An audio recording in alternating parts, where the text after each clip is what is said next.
nuclear options change, which in some ways would be better, because then, then we never have to again deal with a newly code and then say, oh yeah, we actually want to do They're going to be like, not it, not for Mexico. Yeah. I don't. Yeah, that's fun.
Oh my gosh, is this a show?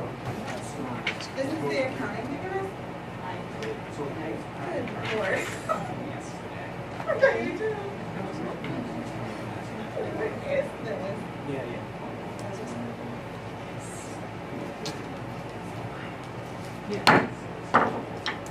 We're calling to order the select board regular meeting this Wednesday, August 7th at 6 o'clock in the town office meeting room. We do have a quorum. We're joined by manager Sharon Jackson and clerk Jessica Grover for the minutes. If you would please stand and join me in the flag salute, pledge. I pledge allegiance to the flag of the United States of America and to the republic for which it stands, one nation, under God, indivisible, with liberty and justice for all. Okay. Number 3, public comment. We welcome everybody. I don't know if you had a chance to sign in. There are, I believe, extra agendas if you wanted to follow along. Is there anybody that has any comments that they wish to share at this time? Okay, we'll continue onward. I do see some persons in the audience for specific items, so we'll ask you to present or talk at that time when we get to those items. Continuing on, any adjustments to the agenda? There are none. Continuing on, public hearings, there are none. Action on the minutes. Action on regular select board meeting minutes from July 17th, 2024. Are there any amendments?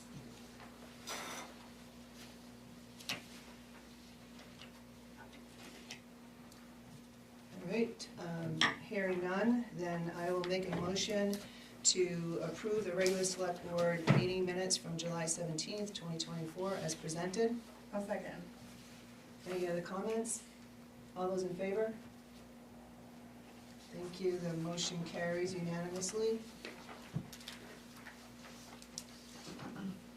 Okay, acceptance of grants, donations, reimbursements, and/or sales of materials. I believe there's none. No, there are none. Thank you. And we're on to the town manager report. Sharon.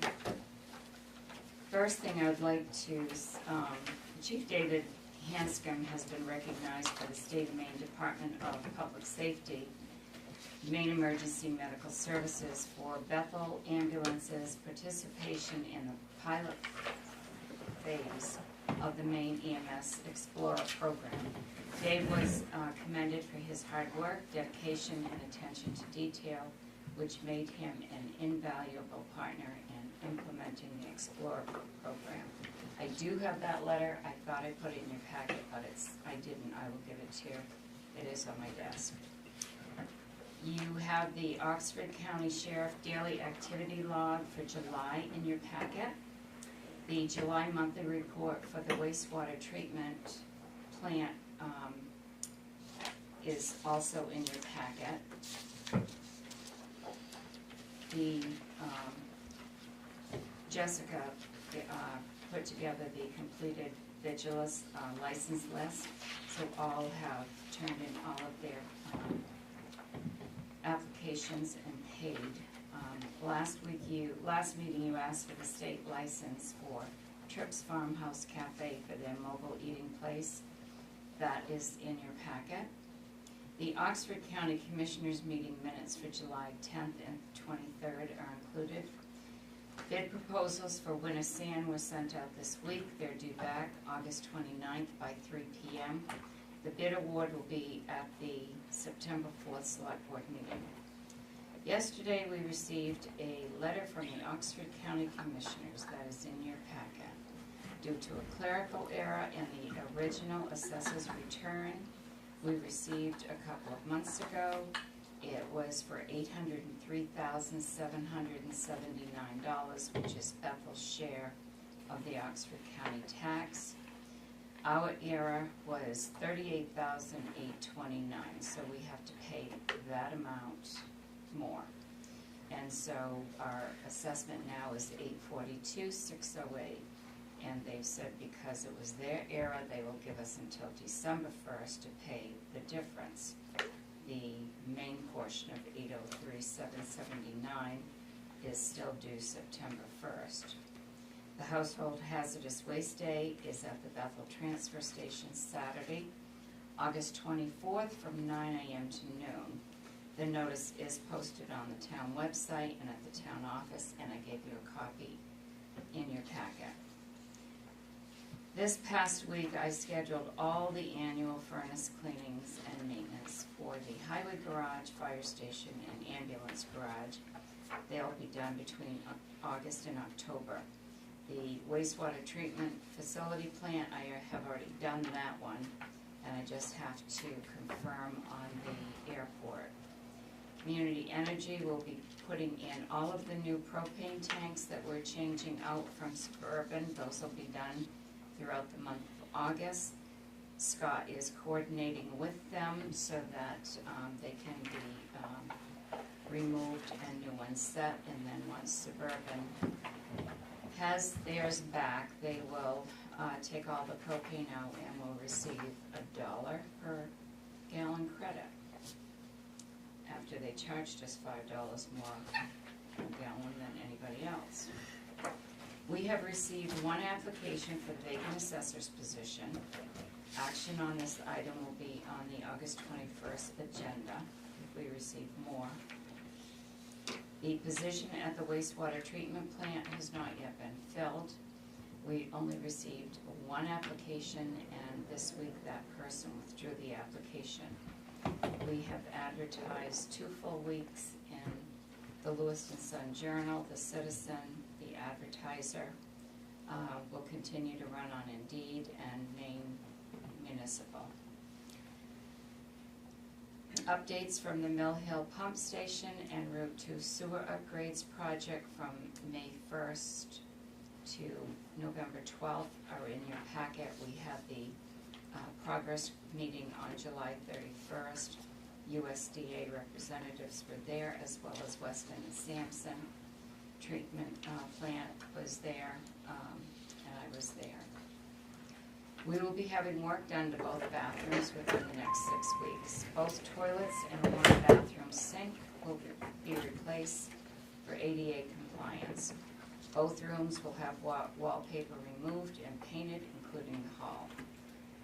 New vinyl flooring will be installed in the bathrooms and hall area. The sink and cabinet will be replaced in the kitchen for ADA compliance. We were able to purchase discounted items. The total for this entire project will be, it's actually a little less than $4,000.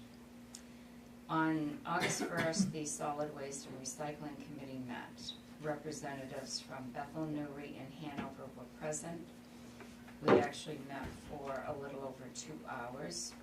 We discussed the interlocal agreement dated December 19th, 2000, Casella's annual contract, which runs from July 1, 2024 through June 30, 2025, the scale proposal with all installation costs, monthly billing and changes, sticker requirements and fees. I will be putting together the committee recommendations and submitting to all 3 select boards to consider a time frame for 3 major areas that we want to address first. Those will be the stickers, billing changes, and some language changes to the tri-town agreement. I will have that information for the August 21st meeting. Thank you. Thank you. Does anybody have any questions? I think the fire station, is that furnace being taken care of too? Yes, I didn't say that, did I? No. No, yes, I scheduled the fire station, Yes. the ambulance, and the highway garage. The furnace at the highway garage, it's actually 30 years old, and it's also being assessed to see whether or not it needs to be replaced or what needs to be done to it. Because when that was done 2 years ago, the report showed that it needed to be replaced. So they'll be assessing that, and I'll report back to you at the next meeting, because I think it's gonna be done before the next meeting. Okay. Thank you. Any other questions? All right, we'll continue onward. Board committee report. I believe there are none. We're going on to the business items. A, discussion with the Bingham Forest Committee. So on your packet, on your table, Sharon has put together information about the Bingham Forest Committee. It's one of the committees that's defined by code. And if Sharon wanted to briefly share what we have here. And then we also have Peter Southam, he's a member of the committee, here for a presentation and discussion. And then Gabe Perkins, he's with Inland, I always get the name mixed up, I'm sorry, Woodlands. And he works for the organization that's the recreation management piece for the Bingham Forest. So I'll turn it over to Sharon first. So back in middle of July, Peter called me and we talked, and he wanted to come to the board about a proposal that they had asked about last year when the former town manager was here, about building some new trails. And I believe it was put on hold because there was a question about what they actually had for funding. So that's what the email shows here. And he also included a copy of their minutes from the June 20th, 2022 meeting. So it was 2 years ago. Yes, it was 2 years ago, for what they wanted to do with the trail project. So I've actually been working on the Bingham Forest information since I've been here. Not steady, but in between everything else. So what you have in front of you is a spreadsheet that shows since 2011, and I've color-coded it to, that works good for me, to show you the categories of the revenues and expenses. So there had been a spreadsheet that had been done of revenues and expenses when I came here, but those had not been identified in the town's accounting system, just on a spreadsheet. So that's what I've been working on. So this will show that as of today, with two amounts, one revenue and one expense that are due to come in, that would be the estimated taxes for Newry that we pay, and the Sunday River lease payment that we receive. Their balance would be $77,913. So the second, what I also did, because I didn't know what individuals, the board members, had for information on any of this project. So the first document is the Memorandum of Understanding for the recreational management of the Bingham Forest. This document was approved in 2022. So I've given you a copy of that so you can review that. The next attachment is the amendment to the lease agreement. So this has to do with the agreement, the original agreement from the Bethel Water District to the town on this property. So there's also valuable information in there, and it also discusses the Sunday River lease. So Sunday River pays a lease payment to the town.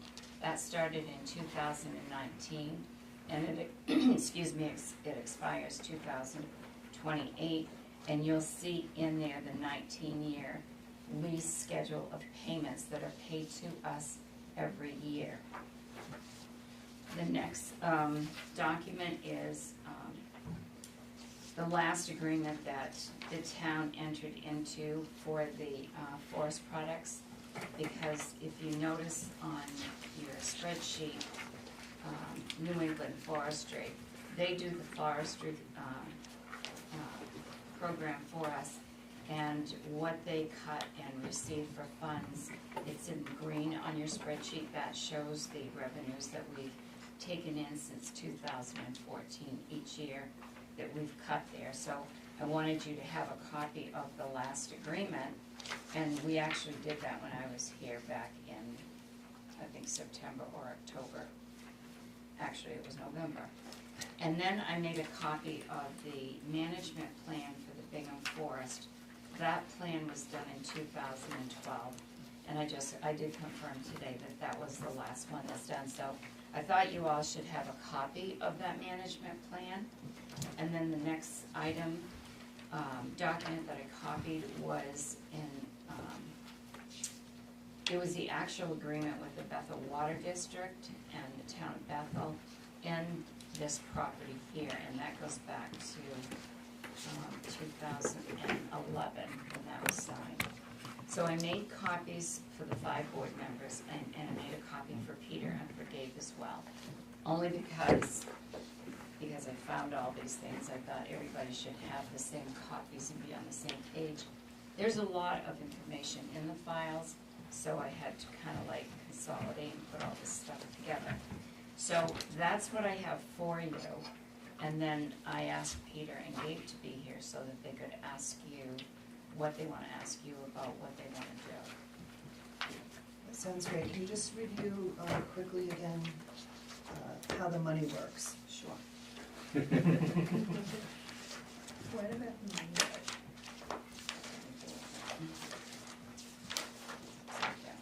Okay, so back in September of 2011, that is when the spreadsheet started, and what was entered in was all the payments that were made for expenses for the Bingham Forest. At that time, as you can see, that's all there was no income that was coming in, so all of these payments were made in fiscal years beginning in 2012. Then in fiscal year 2014, that was the first year that there was cutting done from the forest, for the forest program.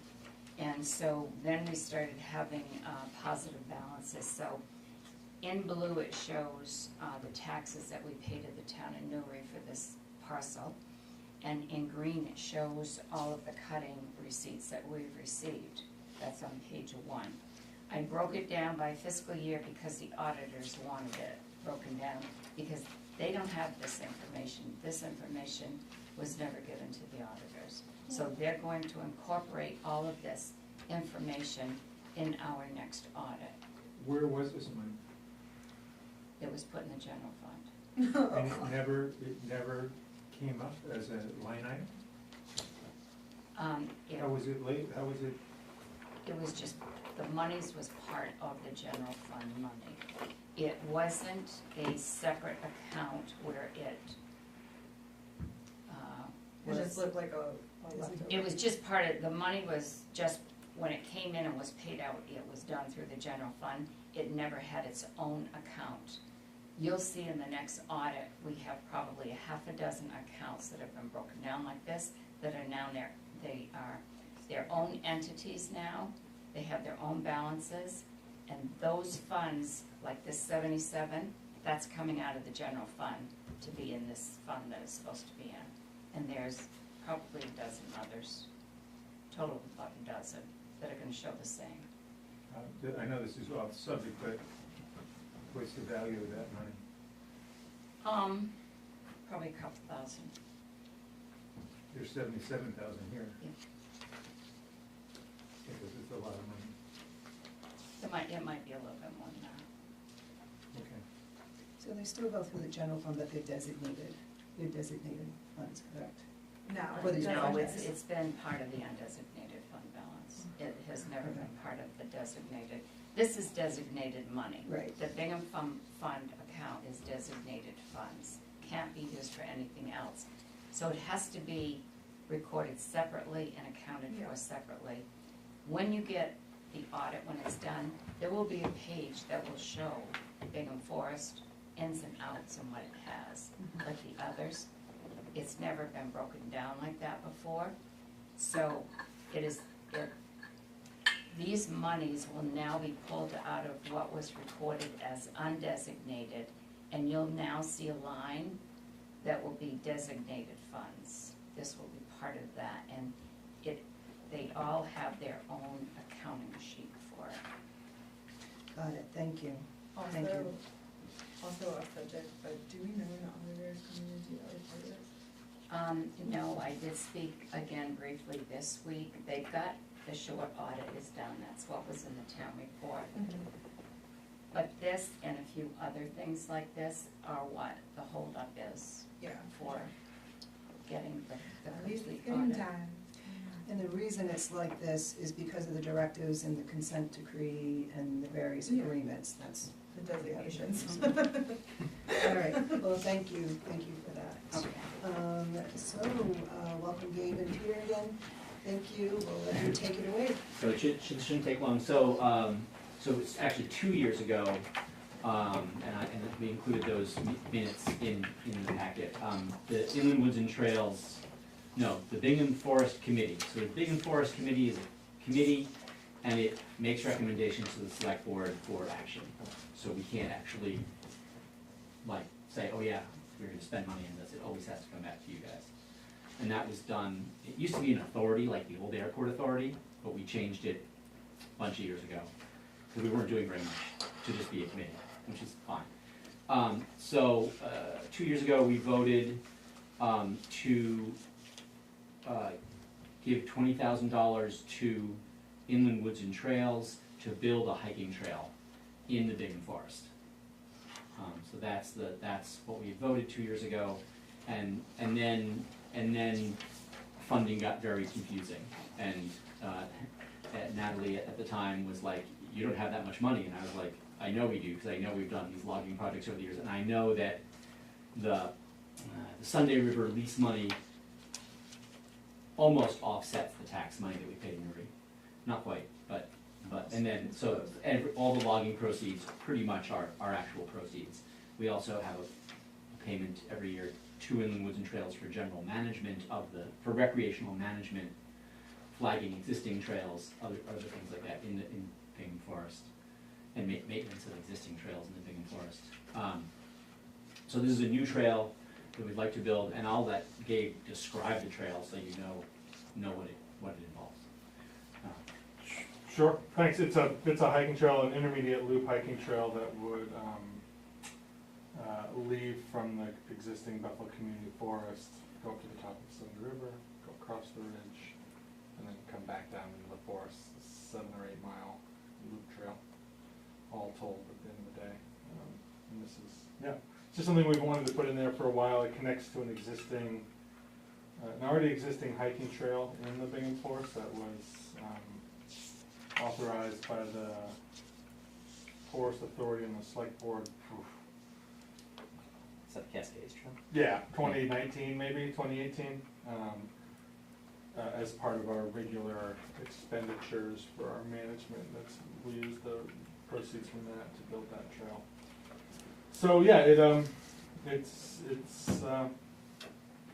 your standard width hiking trail. I don't know.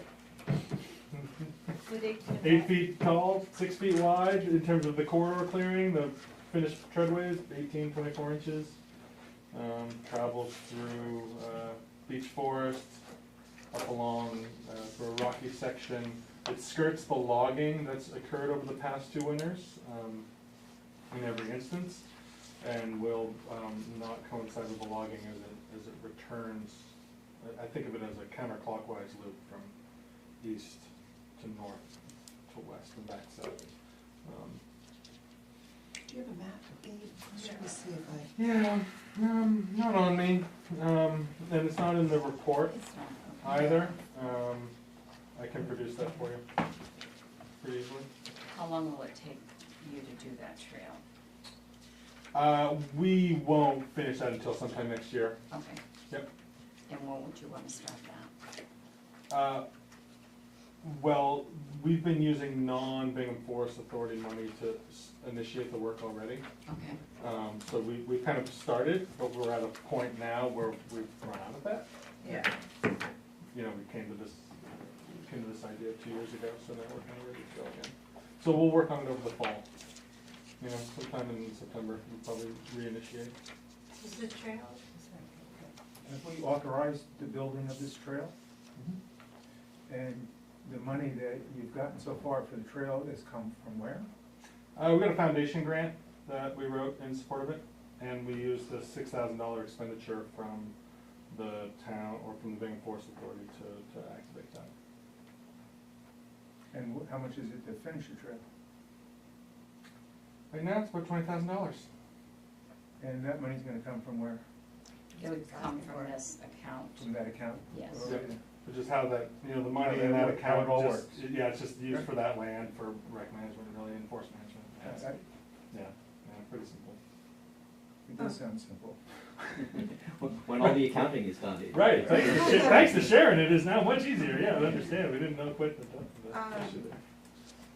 When you're building up the trails, are you gonna be using equipment, It's hand tools, hand tools? Yep. No, chainsaws, things like that? no, yeah, chainsaws, to clear the corridors. Are there butters that will be affected? Super. No, I That's mean, we're the what butter, I like to yeah, hear. Yeah, you guys are very far away.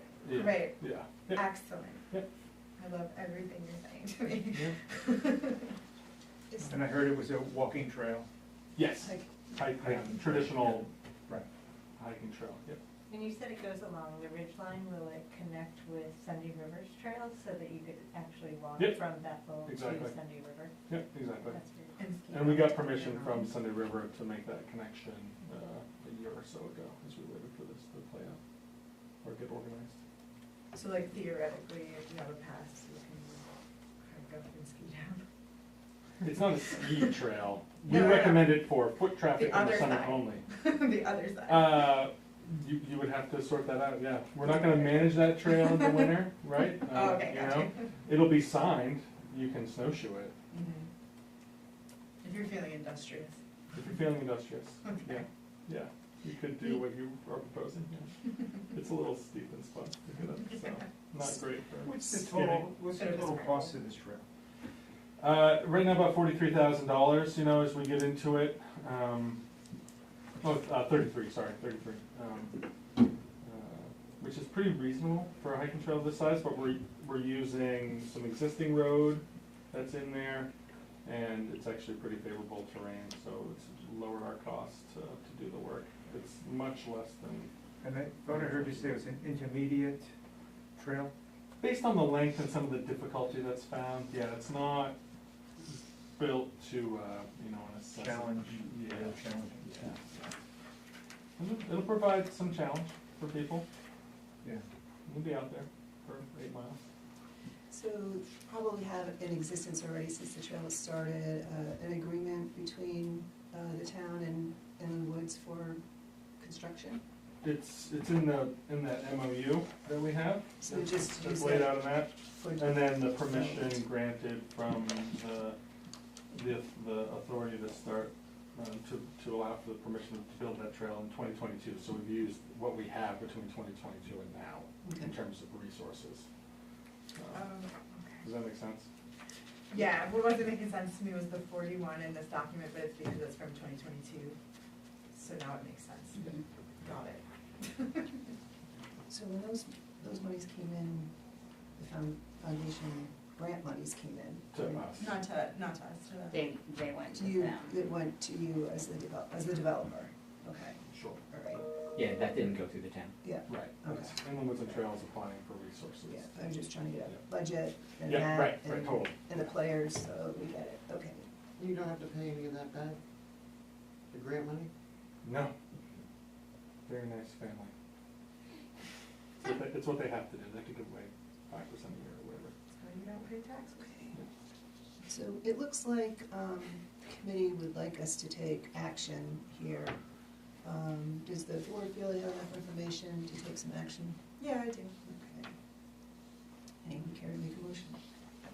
I'll make a motion that we grant permission to release the amount of $20,000 to Inland Woods and Trails to continue the build out of the, I'm sorry, is Cascade Trail? Bingham Loop Trail. Let's Bingham call it Loop that. Trail. For now, yeah. We'll give it For now. we'll give it a real name. Yeah, that's the place. I'll second that motion. Thank you. Are there any other questions? Any further discussion, thoughts? Sharon? You said release 20. We wouldn't be cutting them a check for $20,000. We would Appropriate. pay them when they submit invoices for work. Oh, Correct. okay. Correct. On If- a, However they do it. so should we say, so I'll amend the motion to say that we'll designate $20,000 to be reserved Yes. at a cost of goods Yes. Up to? up to $20,000 Yeah. Great. for the Bingham Loop Trail. Okay. I amend my second to Thanks, reflect that. buddy. And we discuss it one more time? Yes. You're saying the 20 grand, will, as far as the information you have now, finishes the project? As far as the information we have now, Okay. finishes the project, yeah, yeah. We keep losing trail crew members because they keep going back to college. So our resources are college. And when are your meetings? When do you? Inland Woods and Trails, For the Bingham Forest Committee. we meet as needed, so we only meet, When requested. yeah, we only meet when something like this comes up and we have to get together. We'll be probably meeting soon, I'll try to get that out ahead of time so on the calendar, but it's, Oh, that'd be great. now that we have the accounting done, we need to meet and just bring everyone up to speed. But the turnover on the committee hasn't been large, and we generally only meet a couple times a year. Okay, yeah, that'd be great to get that information shared, thank you. Yeah, I think you were, I saw on I the, was you at were at that one. meeting. When You were I at knew about this it. one, Yeah. you were at Yeah, this yeah, one, at yeah, that yeah, one, yeah. yeah. So I usually try to loop the town manager in when I'm planning that meeting. Right, So that right, people and know. we can post it. Yeah, it so needs to that'd be awesome. posted. Yeah, yeah. Yeah. Right, yeah. This is gonna be more, they wanna do logging for a couple more winners up there, so we're gonna renew that contract with the blocker. Okay. Thank you for sorting all this out, Sharon. It's so good. Yes. It's really, Very helpful. really, It's very helpful. really helpful You're so work. dreamy. So any more questions or discussion on this? We're ready to vote? Okay, all those in favor? Oh, I get to vote too, yeah. And, all right, it passes unanimously, thank you. Thank you, guys, for Thank you. By the way, Very thank you for much. what you're doing.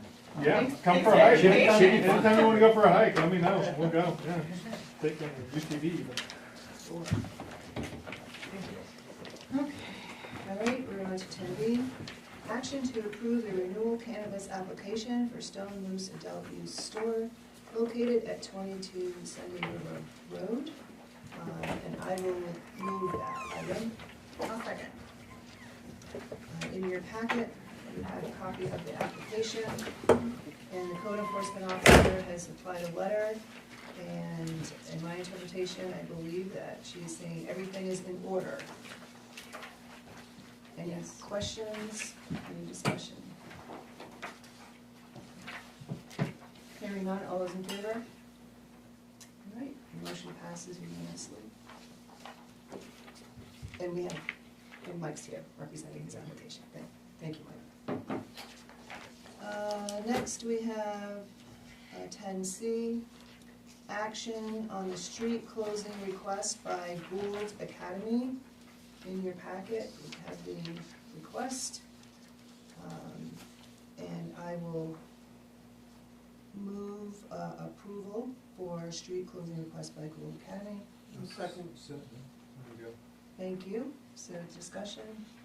Have they- Questions? Have they done this before, or is this new? Yes, Scott said they have the past few years. Any other questions? All right, hearing none, all those in favor? Okay, none opposed, it passes unanimously. Okay. 10D, action to accept the resignation of Jody Everett from the planning board. You have her letter of resignation in your packet. I move acceptance of the resignation of Jody from the planning board. I second. Any questions, discussion? All those in favor? The motion carries unanimously to accept that. I do have just one question.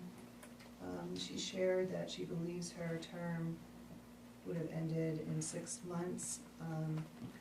So are we gonna put out offering to fill that position at all? We're gonna ask you what you wanted to do, if you wanted to wait until the 6 months, or if you wanted to post it now to fill it. How many meetings?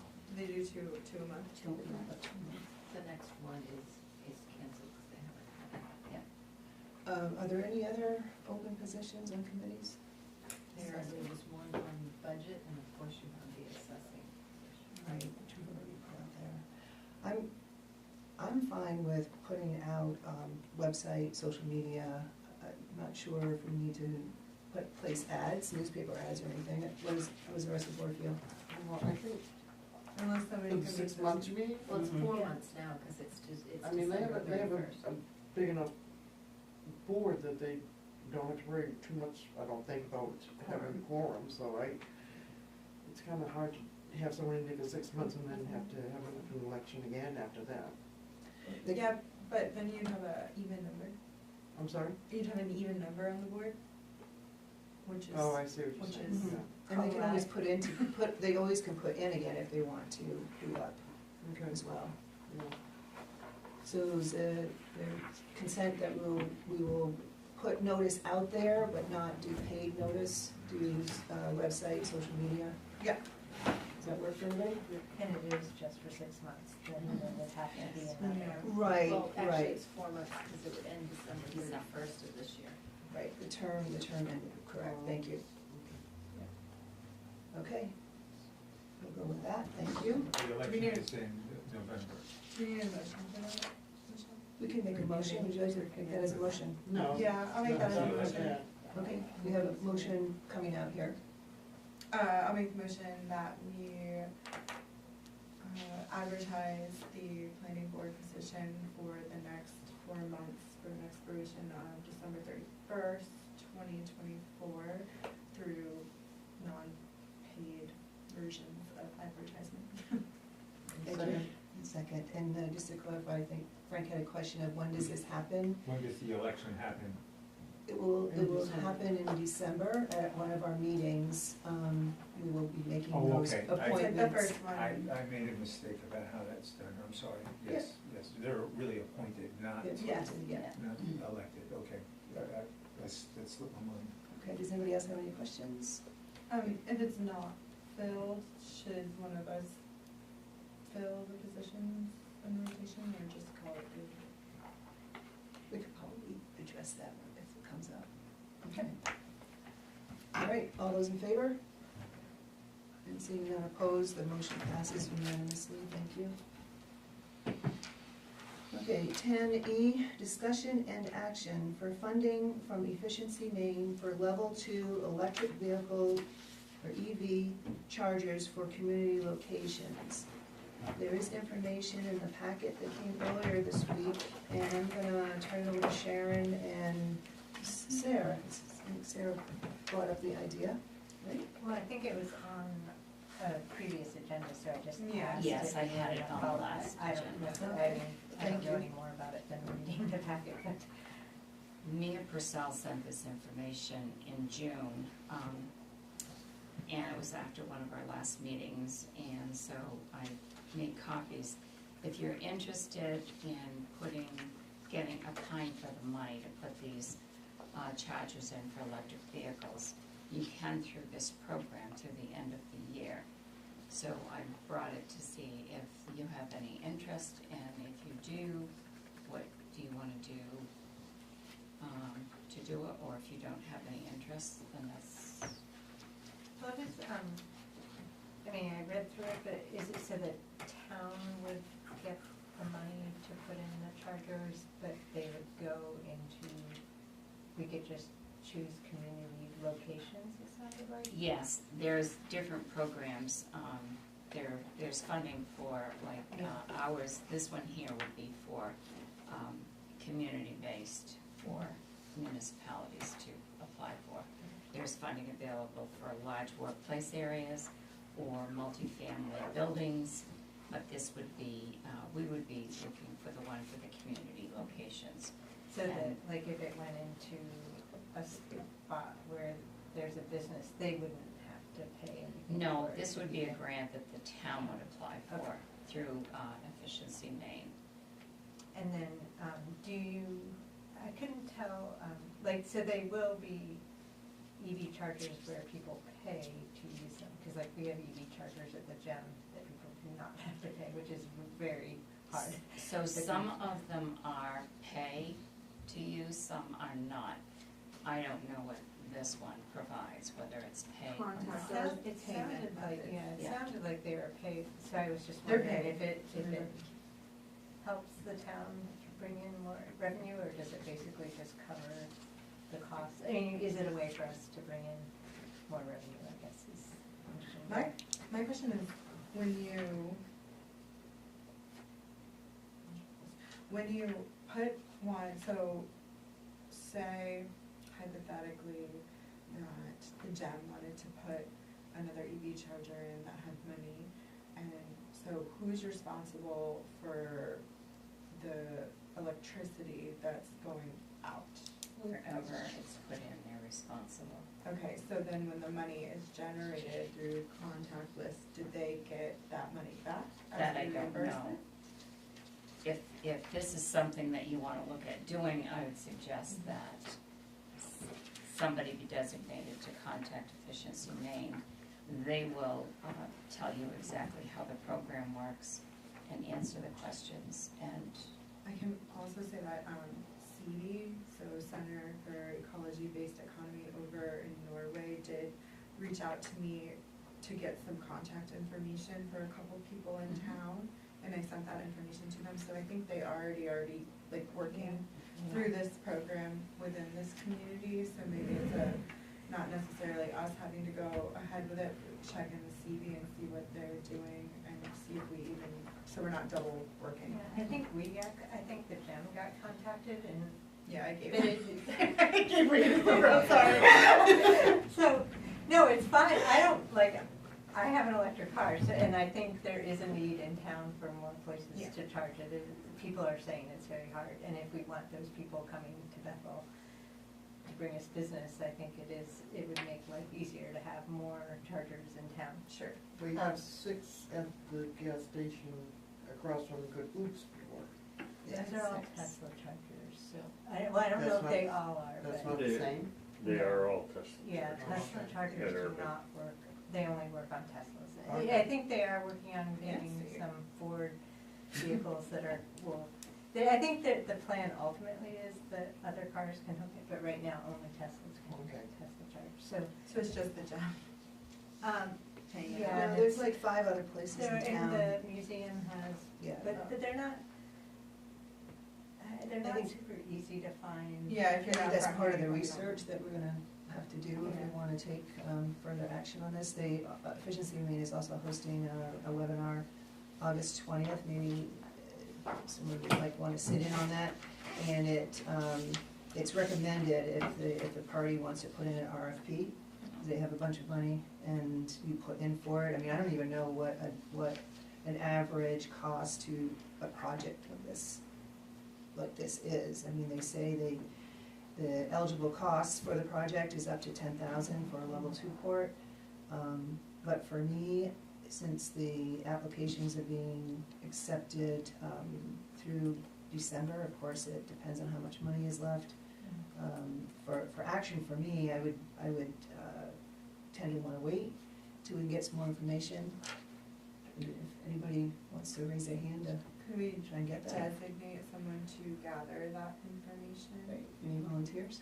I could do that. Okay. I can't attend the 20th meeting, the meeting on the 20th, but I'm happy to reach out Let me to get the 21st. Well, it's August 20th or October 24th, Yeah, but I'm. and it's a webinar. Yeah, Yeah. I mean, I can definitely do the October one, I just didn't want them to run out of money by then and not. I don't be think around. they're And you mentioned, your Conservation Commission. Yeah. That might be- Maybe they would Yeah. want to participate in that with you, Yeah, in the webinar. okay.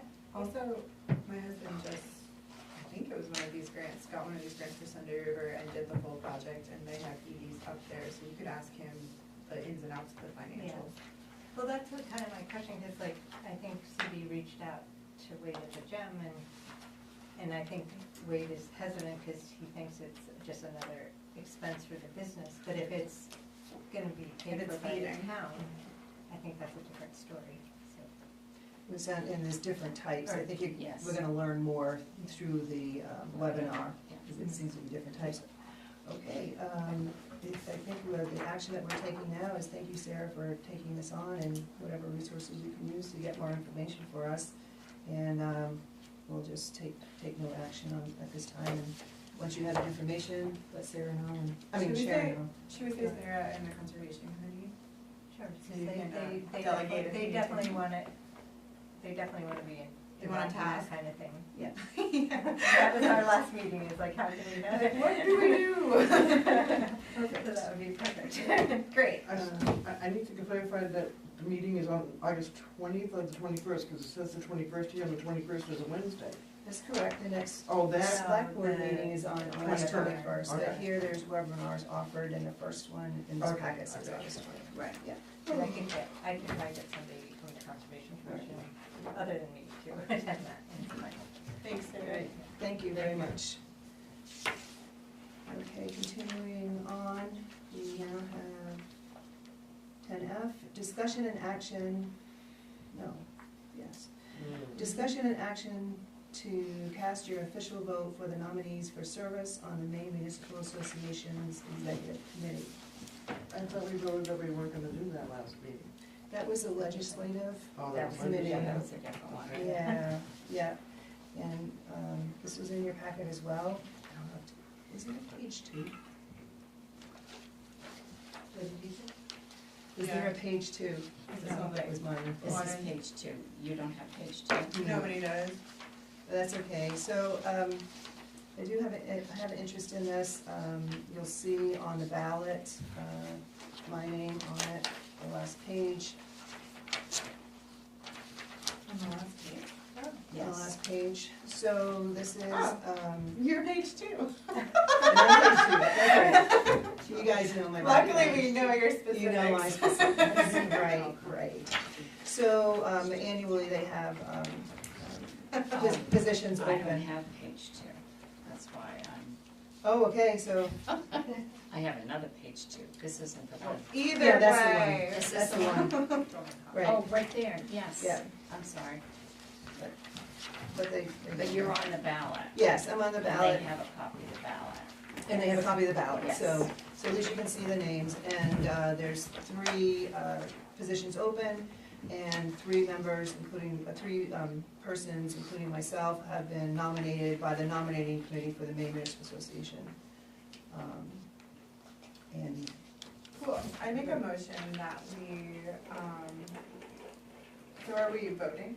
This is a vote, official vote. We yeah. cast an official vote for Michelle Cole, select person of the town of Bethel for the Maine Municipal Association Executive Committee. Yes? great, thank you, and there's 3 open positions, and there are 3 nominees, so you could Oh, complete the ballot if you would like to. right. Make a motion to vote for all 3. I'll vote for all 3. Yeah, they asked everybody to seem good.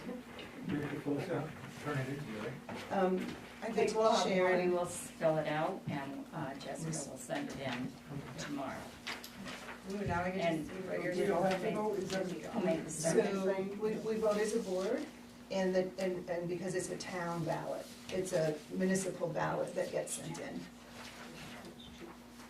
So we have a motion on the table and a second. Do you have any? Second. Right, did you make the second? What? Sit it back there. I Well, then I okay. did. Okay, I made the I'll motion. second it. okay. Sarah. So, what position are you going for? It's Just a member. the executive committee. You said there was, 3 positions, okay. There's Yeah, 3 3 People on 3. openings. and 3 Yeah. running. Yeah. So you'll vote for all 3. Any other questions? All right, all those in favor? And the motion carries unanimous. And that does include the vice president too, right? Oh, you know what, we made the motion for the committee members. Yeah, that's true. Do you want me to amend? Yeah, if you want to amend. I'll amend my motion for a second time to include the nominee for vice president. Is president? President. You got it. Vice president, on 1-year term for the executive committee. Thank you.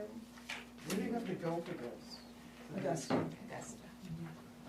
Who was the And I second? will Okay. amend my second too. Okay. Sometimes I think I'm busy and then I think about Michelle's life and then I'm like, I'm doing Well, it. I'm hoping to learn and grow and be able to bring back information Yeah. to Bethel on it, so. Thank you for that support. All those in favor of the amended motion? Okay, no opposed, so the amended motion carries. Thank you. I certainly will. All right, fellows. Wait, I'm not the chair anymore.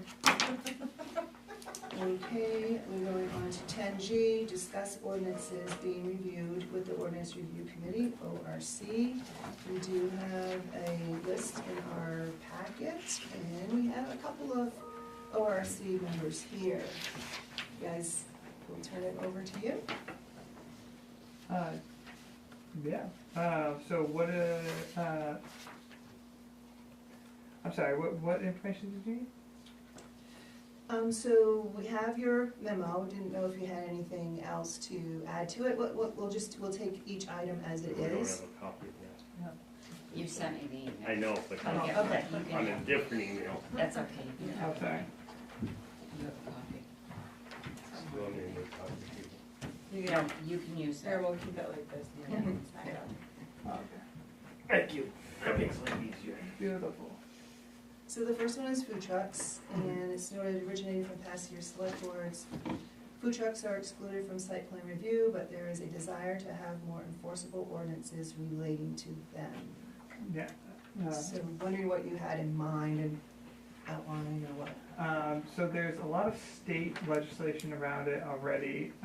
So our question was mostly, do we need anything in addition to this? The main thing that the state points to is you getting a permit from local towns and stuff. I don't believe we have a permit for food trucks and stuff that are coming from out of town and that kind of thing. This is all on public land and that kind of thing. If it's on private land, they can do whatever they want, basically. Well, they still have to meet the state Yeah, codes. yeah, for of food trucks. Food and food truck codes. Right. State level. Right. So that was the main thing that we were finding. We haven't really been We just started food kind of trucks. like plugging them once in a while on that one. I have a That one- comment on food trucks. Yeah. So I used to work in a food truck, obviously, and I think the one thing that would affect the town regarding the food trucks is the disposal of the gray water, and whether it's a self-contained system and or a drain out system, and if it's draining out into, where it's draining out into, I guess would be rather important. And if it is draining into, say, just like a sewer valve in someone's property or something like that, just making sure that there's some type of grease trap inspection. But the victualers is supposed to cover that. Yeah. So I think as long as they have to go for victualers, there might be nice to have, like, I think we do have a separate form for food trucks now, but adding a couple, just looking more at that form and just making sure it has all the information you need. It's just like self-contained gray water, which is essentially you're working within a closed system, and then you leave at the end of the day and you dump it into your own whatever. That's all. The state actually covers all that stuff. Yeah. So legally, they're not supposed to be doing that kind of thing. But rather, and the enforcement is where we come into the issue with most of all this.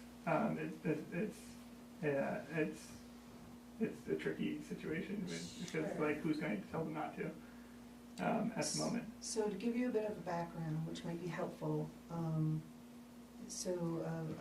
food truck, a mobile trailer or mobile vehicle that's commercial, is to go to the site plan. Okay, so about 2018, 2019, how our ordinance is set up, a definition of a structure, which is anything temporary, mobile, and such, and if it's commercial, it goes to site plan. What happened about 2018, 2019, the administrations at the time, the planning boards at the time, the code enforcement officers at the time, the code wasn't being enforced. I happened to come upon it when a vittler's license came up in this kind of a situation, and there was no action being taken to enforce our ordinances and have this structure and commercial entity go before site plan. I don't like our ordinances being ignored, but wanted to try and find some sort of happy medium if the code wasn't going to be enforced. And so what was brought forward was to have food trucks excluded from a site plan, but also to prove or have documentation that it is truly a mobile unit, whether a trailer or a vehicle. And because if it's not, if it's more stationary, that kicks in other stuff. So to have evidence that that's really what they are, and then also to have evidence that they have their state mobile food license.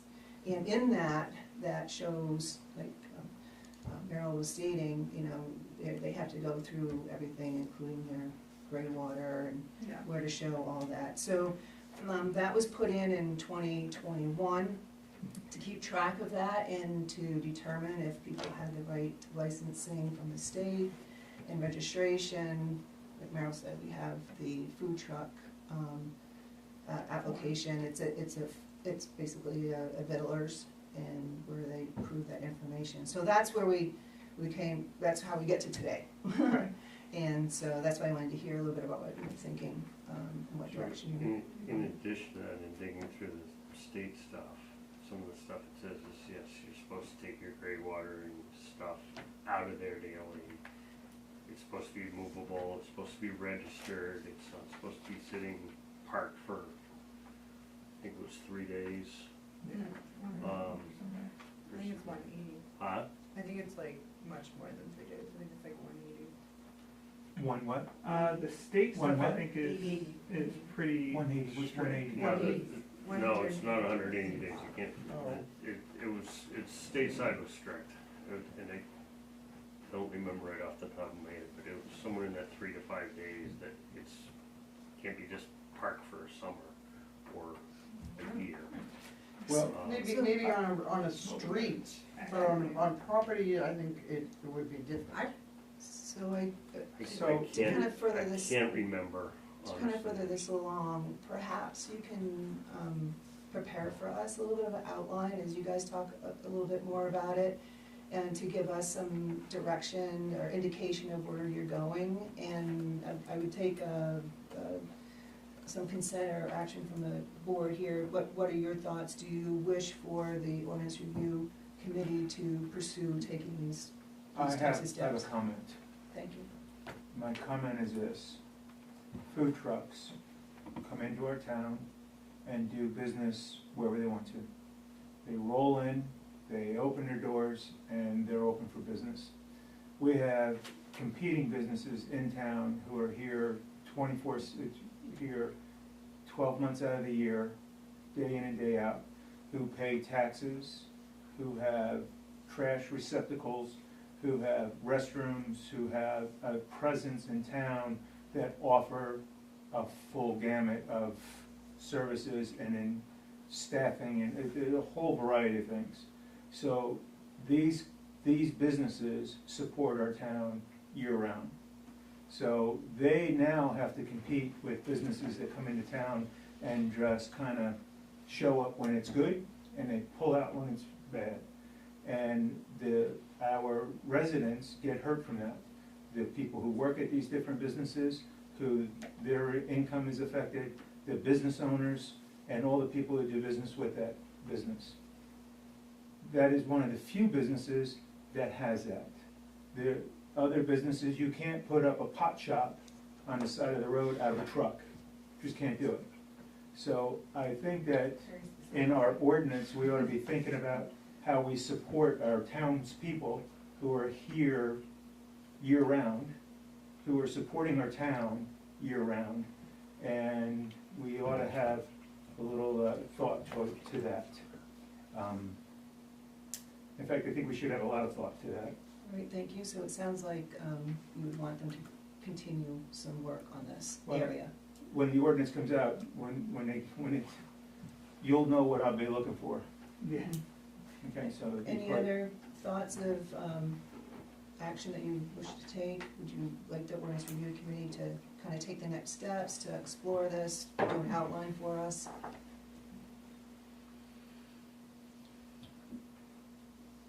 I don't find this to be a huge priority in town, but if they wanna work on it, it's fine. All right, so let's take it to a vote, just to give them some direction.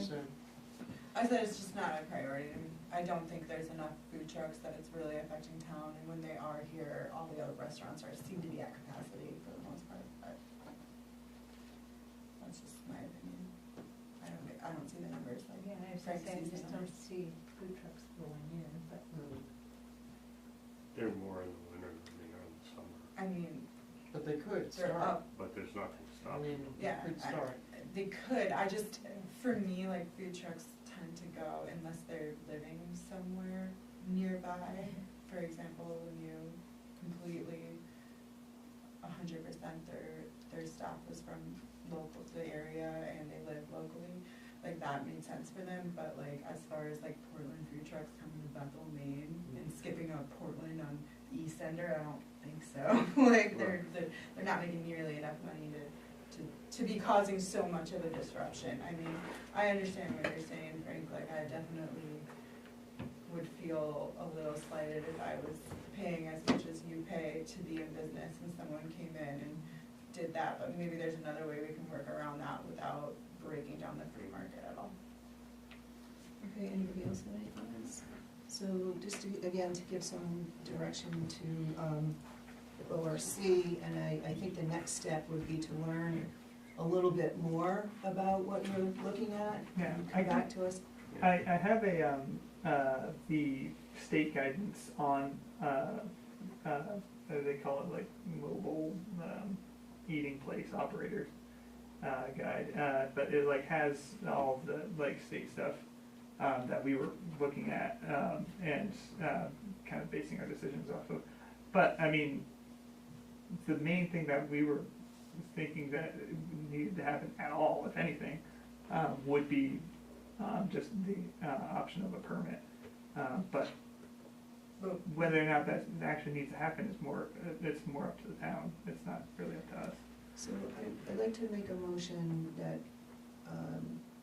ask you to kind of outline that all, and then come back to us. Okay. So we can then consider, if we take any further steps, after that. Okay. So I make that motion. I'll second. Discussion? Yeah.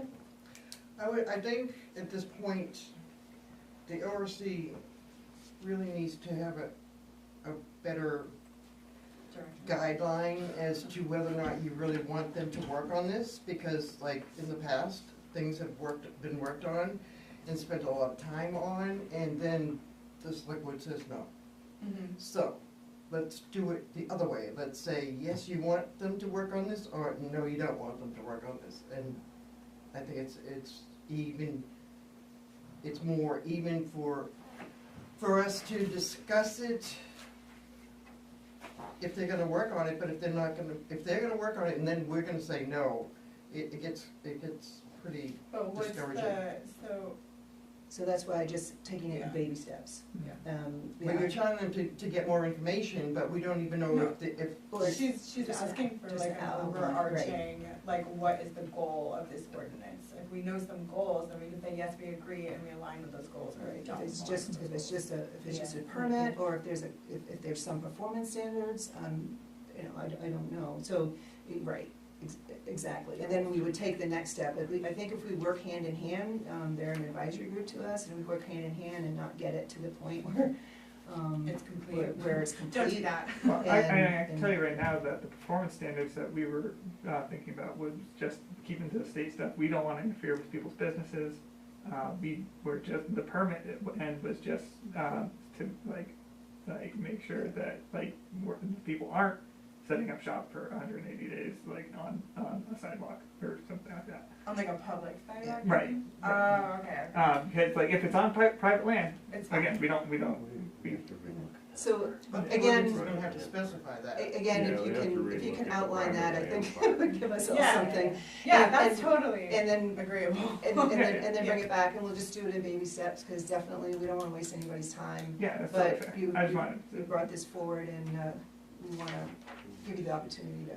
Yeah, and like I said, we've only worked on the food truck part for a couple of Once meetings in a now. while. We like bring it up every once in a while. We're like, that's a big subject. And then we push it off. Well, thank you for that. Does anybody else have any other questions? All right, seeing none, all those in favor? And hearing none opposed, it passes the motion. Okay, the second item you have is site plan review triggers. This originated from the planning board and desire to close some loopholes around when site plan review is triggered for buildings changing ownership and buildings that have been vacant. I seem to remember we had given the go-ahead to work on the ownership piece, Just right? about done on that, we got a couple little tweaks we Yeah. wanna work on. We thought we had it done, and then we decided there was one piece, we're playing with the language before that piece finally gets sent over to Sharon and to the lawyer. Okay, So that's very close to done. okay. Is it possible that you can share it with us before it goes to the attorney? Yeah, Oh, yeah, that should. Yeah. Yeah, okay. yeah, we should really send, I think we should probably send things to the attorney, Mhm. since Well, we're in it- charge it- of that budget. Previous was done a different way, now everything goes to Sharon, she Yeah. sends it to the attorney. Perfect. Yeah. But it would be after the select board review it, before the ORC was sending things to the attorney. Right. Because that's how we were told to do it Yeah. before. And Hey, that we cost don't them blame the last 3 or 4. Yeah, it's just, we're getting our systems here going again. Okay, so that one seems like it's ongoing, and we'll probably be seeing something very soon, right? Yeah, Okay. So no action at this time, and you continue on your way with that. Third, condemned buildings originated out of discussion of the above site plan review triggers, and there seems to be 2 outstanding questions. One, what qualifies a building for condemnation, and when is this review triggered? I think I'll take this in 2. I would offer this out first before talking about it, is I believe the state has some regulations in regards to Yep. nuisance and dangerous buildings. No, actually, I and think, I believe, we've been looking at those and Yeah, Norway seeing does a how good much job. of those covers everything. yeah, cause that kinda ties into the last one, it's like, And so the last one says, should the town have a demolition permit? And I see them as two different things. oh, sorry, what I meant was, the site plan review trigger, because it's like, if there's a building that is dangerous, but there's no mechanism to, designate it as dangerous, without like a review of its, site, that kind of thing. That, I mean, the site plan review is Yeah, more there it is. businesses and stuff, but, It came from 2 major issues pushed this originally back in the day. One was Route 26, and the other one was, not Hill Street, Spring Street after the fire and So stuff there. we seem to navigate, I thought pretty successfully with the dangerous building with the state and such. It can be a long process because of the communications and notices that have to be done. But we finally went through it, and with our legal representation and the state law, we were able to go through it. I mean, there is, the code enforcement officer has a lot of discretion, and they're the ones that actually bring forward what the violations are. And I don't know if you have any And information. some of this will give the CO, I don't wanna use the wrong language, but Authority? some authority to have something that says, hey, yes, I've got something in the code that says this, I do which want follows to the additional thing down the road of other stuff that has to happen. I have a question. Sure. I do wonder if maybe talking to our sheriffs about that too, just because of, I know like the party houses, that there are significantly loud, like parties there all the time, like cops come and they're like, we really can't do anything about this, like there's absolutely nothing we They can do can't, based on our code, so. no, they, we don't have a noise ordinance. we don't have a noise ordinance, but even if we did, Is that what you're looking to? no. No, okay. Oh, okay. That's been Yeah, brought up by yeah, other this is- people, but we haven't even. Yeah, this is more the dangerous buildings of where if something's burned and no one's taking care of it. Structural We have or, that. But there's a little piece I just actually finally found that doesn't really go into any detail, it just kinda like hints a little bit about something, but it's, Is it one of the ones that's like it's at the discretion of the CEO or something? yeah, There's- something like that. I kind of recall something. Sharon, Let me just add this, we just tore down a building in Oxford. Today it was completely demolished, all covered up and everything. That process took 6 years, but it went through 3 code enforcement officers because the state law is very specific, and you can do a dangerous building by following the statute on a dangerous building. But if in the course of, say, 6 or 7 years, we had 3 different code officers, so you have to make sure you follow through with the due dates, or you have to start all over again. Mm-hmm. So, if you have a dangerous building here, it will start with the code officer. Yep. And the code officer is going to pull out the statute. We, Cold, when it's below zero. They, Yeah, we I have don't- one too. Yeah, right. I'm in. So I do know the pricing of them, and the pricing's off based on what my experience is. But with that being said, they're very, very efficient, and leaky windows and that, you don't really get your return on investment on windows. That's a fact. Anyway, and I say it's a fact, and I can't prove it, but I'll go get the proof for you. But, what's that? I sell windows, so I do Well- have a little bit of information. So let's. But you get my point, that they're Yeah. very, very effective. I just have a problem with the price. Yeah, so let's Yeah. focus again then onto the garage. What would you like to do with, I think it's a more pricey. it's more And price for the garage? I'll talk to Sharon about what I'm talking about later, and, just about what the pricing is and all that stuff. And she'll be armed with that information. And, what about the garage, what's your thoughts? It was more just to understand what the garage needed to be an efficient building. So, you know, would LEDs help that building have lower energy consumption? Great. Would the heat pumps help heat, or I guess cool the building? Do we need heating in that building? Is that helpful? Just to understand like what, even if we don't address it right now, it's something to think about for like capital, like, okay, eventually we'll need to do this, so how much should we invest in this phase one, making an efficient building, instead of just, So I mean, it does look like that, for the grant we got, but the energy audit was for all town buildings, so, yeah, I mean, it seems like we should go ahead and I mean, you can use it if you use want it, to. yeah, use it to do the audit, and then we at least have that information, like you're saying, what our priorities should be. Pat, any thoughts? I've never seen the building, so I don't know what we're dealing with. I just don't know that if it's like a garage, why does that have to have air conditioning? I mean, I can see the office, but I don't know what the building looks like. well, it's not the garage itself, it's the two offices and the parts area. So that area there, so without being inside like a highway garage, it's probably hard to lay it out. But the cost is also higher because it's not just like in a house, it's the way it's set up. So that will drive it, and this building too, it's the same thing.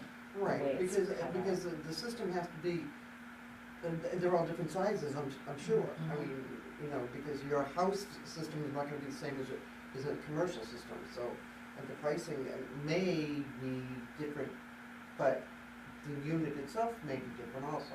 Mhm. So what's the pleasure of the board for the town garage? Mini splits or heat pumps?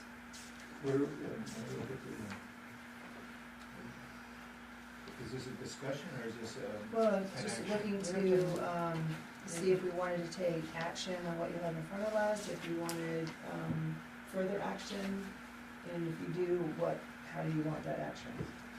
Sharon, do you have anything, since you spoke with Scott about this? So what I have is two bids that are comparably the same. I'll wait till Scott gets back from vacation next week, and I can see who else the bids for the garage, for the heat pumps can go out to see if there's any other bids, that we can obtain other than the two that we have. I'll second that.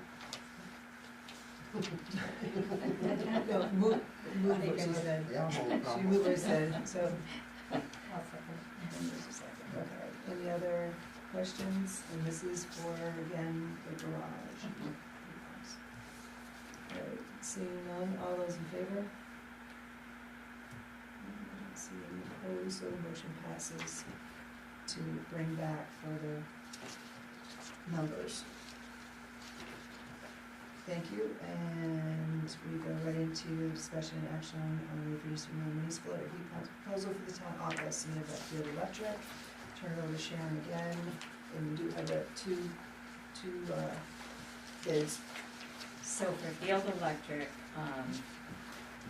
their cost for the system is $24,041. For the labor, they had to break it down separately for, the way they did. For efficiency main, it was $99.21, total of $33,962. Because of the age of our heating system, we would qualify for $1,200. That would be it, off the only amount off the 33. So I also had, the proposal that I had Thompson Refrigeration give me back in June, to see what they could do if we had heat pumps, and I gave you that proposal as well. The cost for it would be $24,770. That is equipment and installation. So, I'm sorry, you said 27? $24,770. For everything? Yes, for, I gave you a copy of that. This is everything.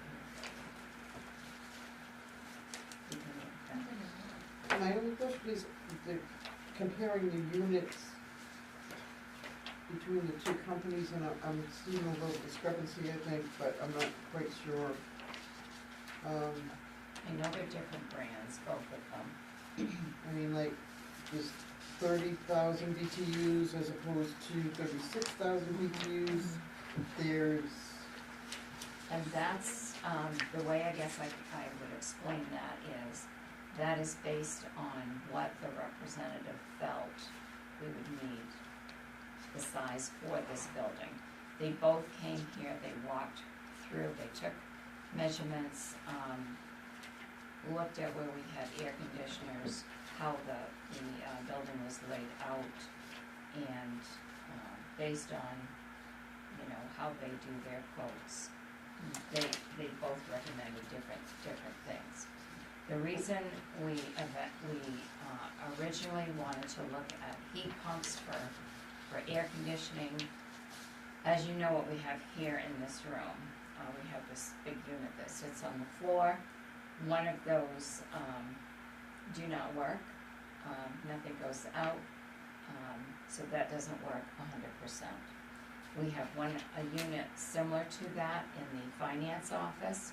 The same connection goes to the window like that, with the two hoses coming through.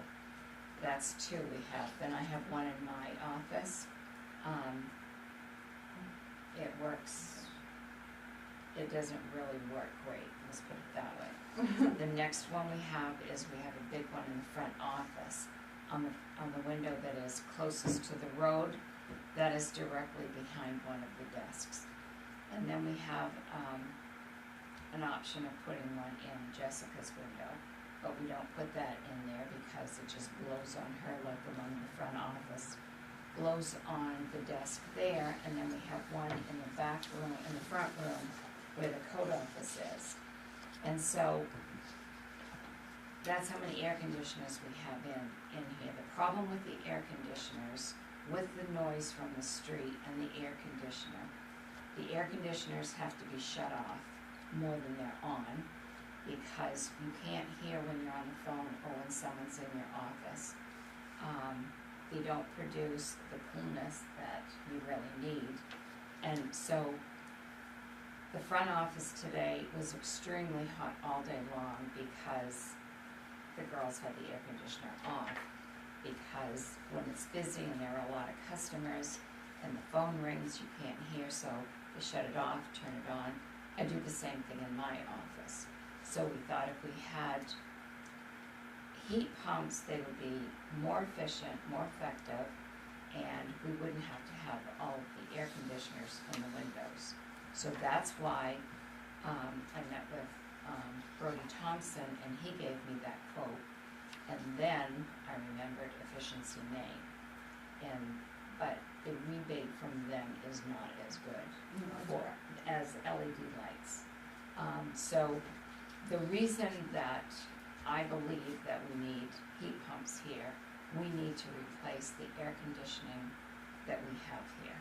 with something that's gonna work. It's very uncomfortable trying to work when it's very, very hot, in an office building. And it's easier to shut them off because you can't hear. So do I think they're needed? I do think they're needed. Do I think we need to have an energy audit to get heat pumps? I do not, but that's my opinion. Thank you for all that. But my question was, who do we believe as far as what units we need? Because there's conflicting here. Yes, I And know. that's the Yeah. difference in the That's what an pricing. audit would help. That's literally what the point of it. Well, there's kind of two things there. An audit helps to a certain degree, but they would still need to call in a professional for them to put their labor behind, put their money behind them as to, because that was my question as far as, a lot of these things when you put them in as distribution, units work great, but if you don't have the distribution with it, then it's, they don't work as great. And my question is if these firms, will they stand behind or reconfigure if it's something with distribution that won't necessarily work? But as far as professionals, I think they've done their BTUs to the best, and I guess we could go That's the after whole them. thing, the BTUs are different, and so Yeah, they're that's two affecting the professionals. prices. Mhm. So how do we know that whatever one we pick is going to be the one that's gonna be the right units for what we need? So why don't I offer this? Brody Thompson will come to a meeting and explain his proposal. I would like to have him come here. The way I look at it is, he's a professional that has this business. He makes recommendations because he should know his equipment, and he should know what he's recommending his equipment where it should be. Well, they both should, yes. Well, yes, they both should, but when I look at the differences in the price, I would probably bring Brody in and ask him to explain why he's recommending the BTUs he is recommending. And I'm sure he would be willing to come in and do that. I mean, also you have to think about BTUs is All, is you just all the sometimes different units. contingent on the unit you're And using, it's so it's like like the brand, like a 24, Samsung. I mean, it's there's, more. 9 BTUs, And that's why I said they 18 all different brands, and I BTUs, don't know. 15 BTUs, and over here, they're different. And Well, it's- they're I two don't think different it- systems, yeah, I don't so think it it's two matters. different, you're trying to take, in my opinion, you're trying to take apples and oranges, one is coming in with apples, one is coming in with oranges, and you're trying to say, why don't they match? They're different. Why are they coming in with oranges and apples? They're both coming in with. Because they Because have it's two two different different products. units, They're yeah. two different products. They both don't have heat pumps. your car does not match my car. They're two different, they both get us I to mean, one place. name brands. But listen, like his engine might need more power in It's- order to power his car versus the engine that is needed to power my car. And that's BTUs, right? That's the whole. So Okay, it might be okay, helpful, okay. it might be, Basically, it's apples to oranges, because it's not a Mitsubishi unit against the Mitsubishi unit. Yeah. Well, there It's- should be a BTU number for this, but like, you need this many BTUs to keep this building this temperature, so. so we're trying to play professionals and we're Right. not professionals, Yeah, right. so, Well, that's why I'm saying, but it's gonna lean on I- us if we don't you're get the right exactly one. right, we need to get, Well, it's I think we need to learn why, if we can bring, even just start to understand what it is, even if we don't go in that direction, if we can bring in, is it Brody? Yeah. Yes. Brody It's Thompson. true. So he can explain, at least from his perspective, and then if we feel we need to go to an audit, or if we need to Yeah, get no, more I'm happy to quotes, have, that's close um, enough to then we can at least try to understand what it is. The other thing too is, I don't think this is gonna be done for this cooling year. What? It would be done for next year, it's cooling. The only thing that you're gonna miss is the heating, because you will save on the heating. You will will save on heating. It's amazing I am, what these units do. I think that's what I'm most interested in, like when we, like I think his quote said supplemental heat. I'd like to know how much that would actually be, because the more we could switch it away from that god awful furnace, I think would be, I mean, I would like to phase out. I've cut off most of my furnace. Yeah, Most of it. yeah. Cause I do think that the town office in particular is uncomfortable, for a variety of reasons, and we need to, if we're gonna stay here, then we need to start investing in this building to make it a nice place to work. Personally. So, we okay with going, Yeah. with inviting Mr. Thompson to come in and speak to us so we can get educated on what heat pumps are, and then we can take Yeah. next steps from there? He had the Mitsubishi units. No, He the had Samsung. Samsung units. The 24,000. I didn't have that one either. Okay. So You it's don't in, know it? it's in one of the supplemental, emails that Sharon sent to me. yes. Yeah, yeah, yeah. I thought I'd seen it I somewhere. read it That's why I too, couldn't and then I find just it. didn't Like, get why to- didn't I find it? It would have been on your online one, Yeah. I mean, your email. Email. Yeah, and just I to, have that just to, recap, we have, two heating systems in here. We have a pellet boiler, which is, renewable, just like, heat pump uses, electricity. So you will see a change in that. And then in the other side, the Citizen, we have oil. And, yeah, so we can ask those questions too. And Peter, you may have been on the board, Peter said all the windows have been redone. The windows were redone at certain, it was, Andy, Andrew Wheeler had done, during Christine's time period, they replaced them. And he said also that there was blowing on cellulose for at least the first one. That I don't know. There was some, Done. For just the first one. I don't remember. In the ceiling? In this building, yeah. He thought, but I don't know. I have to. Yeah, we can share that with Sharon, that'd be great, I thank can you. ask Andy too. We just tabling that? Well, we're going to, ask Sharon to ask Mr. Thompson to come in and give us background on heat pumps and also specifically to his, so we can take next steps. I guess I'd make that a motion. Any questions? All those in favor? No opposed, so the motion carries. Thank you. We're going to continue on, and now we come to the LED lights, so it's discussion and action on efficiency main LED lights, light replacements for the town office, submitted by Field Electric. Sharon. So you should have copies of these in your packet here. Field Electric came here and they went out back to the Bethel Citizen area that they leased from us. They did a separate proposal there to put the LED lights. Now, the LED lights, what we have here are the fluorescent lights. These are obsolete. We have several of these that are out, and when I went out back with them when they did the walkthrough back there, Field Electric didn't actually come and do the look at the lights. Gilman Electric, a representative from Gilman Electric came, because they are the ones who provide the actual LED lights to Field, who installs them, okay? So we went out back and we walked through out back there.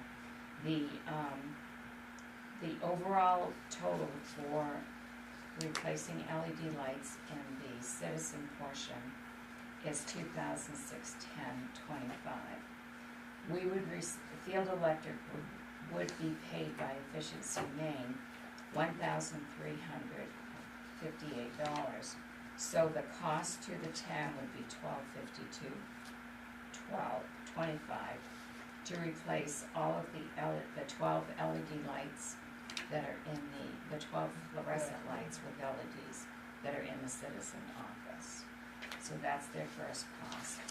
The second proposal they did was for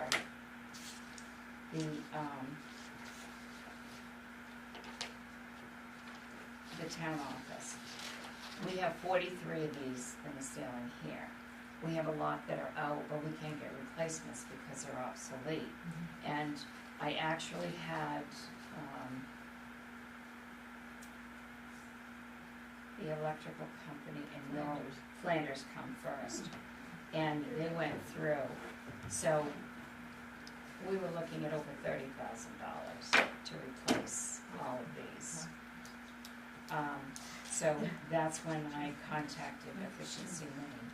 So to replace these, and what they did tell me, both of them told me, both Gilman and Flanders, is that they would not, what they do is they have a conversion kit for these anyway. So the total cost for the town office for the 43 is $7,939.66. We would receive a rebate through Field Electric of $45.67. So then the final cost to the town would be $3,372. So there's over a 50% savings on the LED light replacement here. The third area they went to was to the town garage. The total cost to replace the lights at the town garage is $12,350.60, and the rebate is $58.66. So the total cost to replace the LED lights there would be $6,484. Now, I think this is an excellent rebate program. We would, if we did this, we would get over 50% off by going from fluorescent, which are obsolete, to the LED. Field Electric does have the report that shows the savings and everything. And I can tell you that I know that there is a savings to the town that I did this in. And you would, the way they explained it, you see that savings within that first year. But the cost alone is, The fire station, does it need it, or no, they have LEDs there. do you? I How asked, about- I asked Mike, is that right? Yeah, switched them over 5 years ago, Yeah. 5 years. The ambulance barn, I didn't even look at the ambulance barn, I don't know what they have there, but I never even thought of the ambulance barn, but, this building and the garage are good. But I knew that, we didn't need them because they had them, because I did talk to Mike. the information I got seems sufficient to, that I agree with this. Do we know which money in our budget? This money is in the cold block accounts. Perfect. And then the garage would be in the garage account. Yes. So what action would the board like to take? I'd like to make a motion that we go ahead and execute this, these estimates. So great. Thank you. Any other questions? And this is for the town office, the part that we use, plus the citizen, as well as the garage. No. All three. All right, so then all those in favor? And opposed, so the motion carries. Thank you very much. I really appreciate Thank it. you. To get the advice that we need. No, really, thank you. And we continue on, Just a real quick question. You said that these fixtures are gonna stay here? And they're just gonna put a replacement inside of them? No, they're going to change the Oh, motors. the whole thing out, Yeah. okay, I did have that question, I'm sorry, okay. continuing on, 10K, discuss options for holiday decorations in the Main Street and common area. This will turn it over to Sharon and Sarah. If we just do a quick review where we are to date, we did have requests through our budget process from the chamber for monies to be appropriated for holiday decorations, and at town meeting, the town people said, didn't vote to appropriate those monies. So I guess that's where we are now, so take it away. So I put this on the agenda because it was asked that we talk about Christmas decorations. And if you wanted to look at ways to get Christmas decorations or just leave it as it is and not do anything. I mean, I just brought up because you had said we would talk about it, but I mean, I think I'm not that big on Christmas, that's not that important to me, so, sorry, but I know it was important to some, so I didn't wanna, like, I mean, it does look beautiful, I mean, and a lot of people come to our town during the holiday season, so I don't, and I'm happy to help if we wanna do it. I mean, The the town. decorations that have been put up in the past are not that sensational. I mean, yeah, the trees are nice to be lit up, but I'd like to maybe suggest that we do a decorating contest with the businesses. It's a way to start it off, you know, to get some momentum. Yeah. My thought is the Christmas decorations is the beginning of ski season, Mm-hmm. and we're a ski town, Mm-hmm. and the skiing is done at Sunday River. And maybe there's a conversation to be had with Sunday River that we're looking to promote skiing through the Christmas season. And can we develop a plan for Christmas decorations? And they may want to participate in the whole process. But Because it's good for, Do it's just good for business. Do you a know? donation, you mean? Well, we don't have a plan now. Maybe they can help us with a plan. Maybe they have an idea that once it's presented to them, they want to, no, am I talking out, am I saying something? I'm not, I just don't think. I that- just- I don't see the mountain cooperating in that Can't direction. imagine that would work out, but maybe it's possible. It's always, there could be a Christmas miracle that Sunday River wants to give us. I see the mountain is very generous and participating in a lot of different projects around town. Oh, they're totally right. Yeah, and this is something that creates business, it creates an atmosphere of people being excited to spend money. We also When you have, create that atmosphere. we also have a decent amount of Nordic skiing with Bethel. I think that would be cool.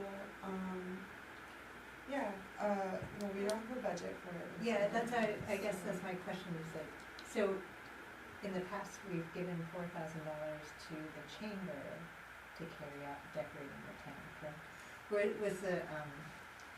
Did they have additional funds or did they only spend, does anyone know, did they only spend the They never $4,000? submitted any type of. So we don't know, like. We 'cause just it- gave them a check. to Yeah, $5,000. Because now we're saying, like have a contest with businesses, and that feels more like something the chamber could probably motivate businesses. Well, chamber, you know. Well, when you're done talking. No, I was just wondering, like, now have we, by recommending no money, have we sort of, I don't know, like, I don't know, because it seems like we should partner with the chamber to do something like that, but I don't know whether there's, I don't know what the feelings are about us not recommending anything and then the town not voting for any money, and then. I'd be happy to meet with the new director of the chamber and talk about Christmas decorations. I mean, I've already talked to the businesses that I talked to on Main Street, regarding a Christmas decoration party, but I do think it doesn't necessarily have to be a town thing, it could just be a community driven thing in every single capacity, and I think there's a lot of people that are interested in having downtown look beautiful and look Christmassy and look ready for ski season. I think it would not be hard to garner support for this project, and I feel stupid saying it, but I do kind of care about it, so I wouldn't mind taking the lead on it. Sure. So tomorrow, actually, I am meeting with the new director of the Chamber of Commerce. She's coming here at 11. We set that up about a week and a half ago. So I can, I know she has a list of things she wants to talk about. But doing what you, I think you just said, having a Christmas contest. We did that last year for the first time, but it was organized by the recreation director. Yeah, And so what I think would, if you wanna think about it, I think if I bring that, have a discussion with Nate, he is our recreation director, about a Christmas decoration contest, and they're going to do it again this year. Every year, something like that gets bigger, with the businesses, and see, you know, where he can find donations from, even to, you know, decorate other areas, but could start with the recreation director to see if he wants to put that, Or address it to the chamber, I mean, it's not gonna cost them anything if they supervise it or set it up or whatever. I don't know that they're gonna be willing to do anything with us saying, no, we're not getting any money from us, but. I think it, you know, I think the chamber was in a weird spot during the town meeting, and I think that was a heavy influence, not to mention people outwardly saying that they don't do anything during that meeting. So I think that can be all turned around and fixed, and I think the chamber wants a good relationship with the community, just as much as the community wants a good relationship with the chamber. Worth the try.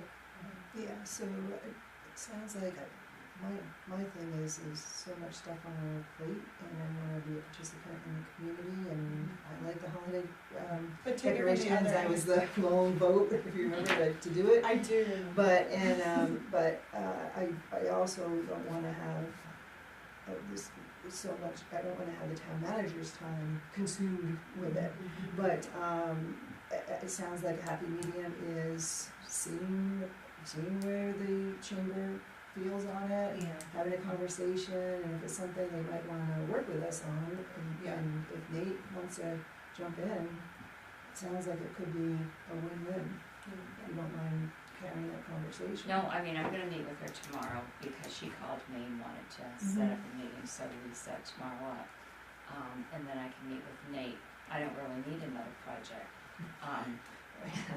But I think that would be a good project for the recreation department.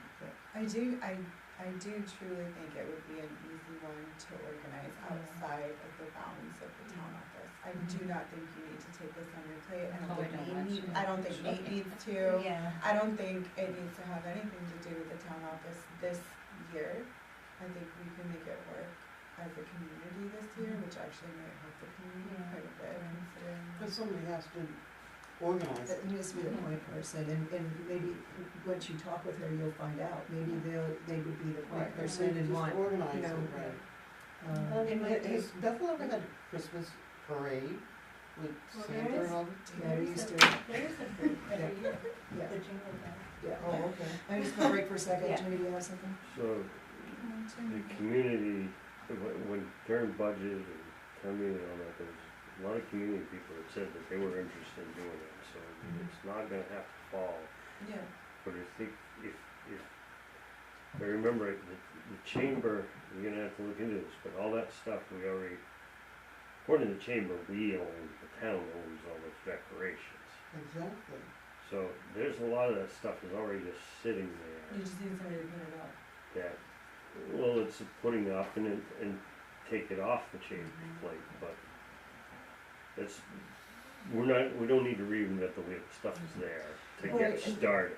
But we don't know how much stuff is there, because some of it was done every year. Yeah, but I mean, the it's, poles, there is the- stuff, I think the lights would be, just like Rotary used to do the Christmas tree. Right. So that they may be there, I don't know what type of condition they're in, but perhaps we can find that out. and We in can talk about that. addition to that, where the Christmas trees were always put, that property in Mhm. theory is gonna be started built immediately. Those trees aren't gonna be able to be there, so just throwing that out Yeah, as maybe a there's a thought. So that would be, Great. that would be The details common- that, Right. however we do it. Yep, but just However, to it's a not- throw out Silly that, at that Yeah. property. Yeah. So it sounds like we have a path, that we wanna check out, is, if Sharon can, talk with the executive director, see where they're coming from, if there's a partnership to be done, see if Nate can do it, and go from there. I mean, if they do a decorating contest, I mean, it would be voted by the public. We don't have to have voter, you know what I mean, judges. That's They how would they just, did it. they would just have ballots that people would fill out, that's all. Right, Okay. right, because we just, our concern is how much time it takes from the town manager. Well, again, doing she's our only, stuff. yeah, she's only talking. Yeah, I'm not so- saying that we have, the town has to do that, I'm just saying that that would be Yeah. the easiest way to do that part of it. Okay, all those in favor, that pass? Anyone's opposed, so that motion carries. Thanks, everybody, are you good with that, Sharon? Yes, Should I have am. asked that first. No, I am. Okay, we're on to L, 10L, discussion and action to approve the special town meeting warrant for August 21st, 2024. Sharon put a copy of that in your packet on the table tonight, so turn it over, Sharon. So, this has to do with the wastewater treatment plant upgrades portion of what we just, approved with USDA. The USDA will provide us with $650,000 cash and, through a bond, I should say, and $975 in grant funding, just like they did for the Mill Hill side of it. And, we did have an article in June for the town meeting. That was needed. That article was written by Attorney Mary Costigan, and that was needed to proceed and go through with the approvals at that time. Now we're actually going to go out for the bonding and everything, which requires a financial statement. So I received a call from USDA and an email, and then requesting who the bond counsel was. So then the bond counsel from Bernstein sure called. I'm working with 2 attorneys there. This article was drafted by the attorney. I took exactly what he gave me and plugged it into this special town meeting warrant. This has to be approved with the financial statement before we can go for bonding for the $650,000. The way the bonding works is we have to use the $2.2 million that we are already bonded with Androscoggin with. And once that 2.2 is gone, then we will draw off the $650,000 bond. When the rest of that money is gone, then we can draw off the 2 grants from both projects. So you have to actually do the loans. This will mature in the end of the year 2025, just like the other 2.2 will. So the reality is, what we have to do is we have to have a special town meeting to approve this with the financial statement and the bonds outstanding and unpaid. That is that is what we owe as of the date of town meeting, is the 1.957. And everything else was put in by the attorney. Thank you, Sharon, and this is being proposed for 5 o'clock on Wednesday, August 21st, that would be before our 6 o'clock meeting. I would make a motion to approve the special town meeting warrant for August 21st, 2024 at 5 p.m. Second. Should we add to this warrant the money we need to put forward for Oxford County, No, commissioners? no, because that's not a budgeted item. Oh, because it's just a percent. Right. Okay. We have to put the amount in. Okay. It's, So it doesn't change anything? it doesn't change anything. No, it doesn't change anything, because when the mill rate is done, that's where that Okay, money perfect, so gets. nothing changes because of No, that? Right, just the assessor when you need it for September. Yes. Okay, perfect. And I'll give those numbers to, the assessors meet next week on the 14th, and I'll have all those numbers ready. Super. Any other questions? Discussion? Hearing none, all those in favor? All right, and those opposed, so the motion carries. So just so you know, on that agenda, there's also 4 other items of approval by the bond council that have to be approved, and they'll be on, I've already got them on the agenda for the 21st. But they're declaration of, there's a declaration on there, there's a vote on there, and it's to approve certain things that are just part of what this is. And that's at the Formality. select board meeting? It'll be on the Okay. selectmen's, So yes, we'll have select that. board meeting on the 21st. Okay. Right. Thank you. We're headed towards, M, action to approve Vittler's application for Butcher Burger located at 188, Main Street. I, so move that.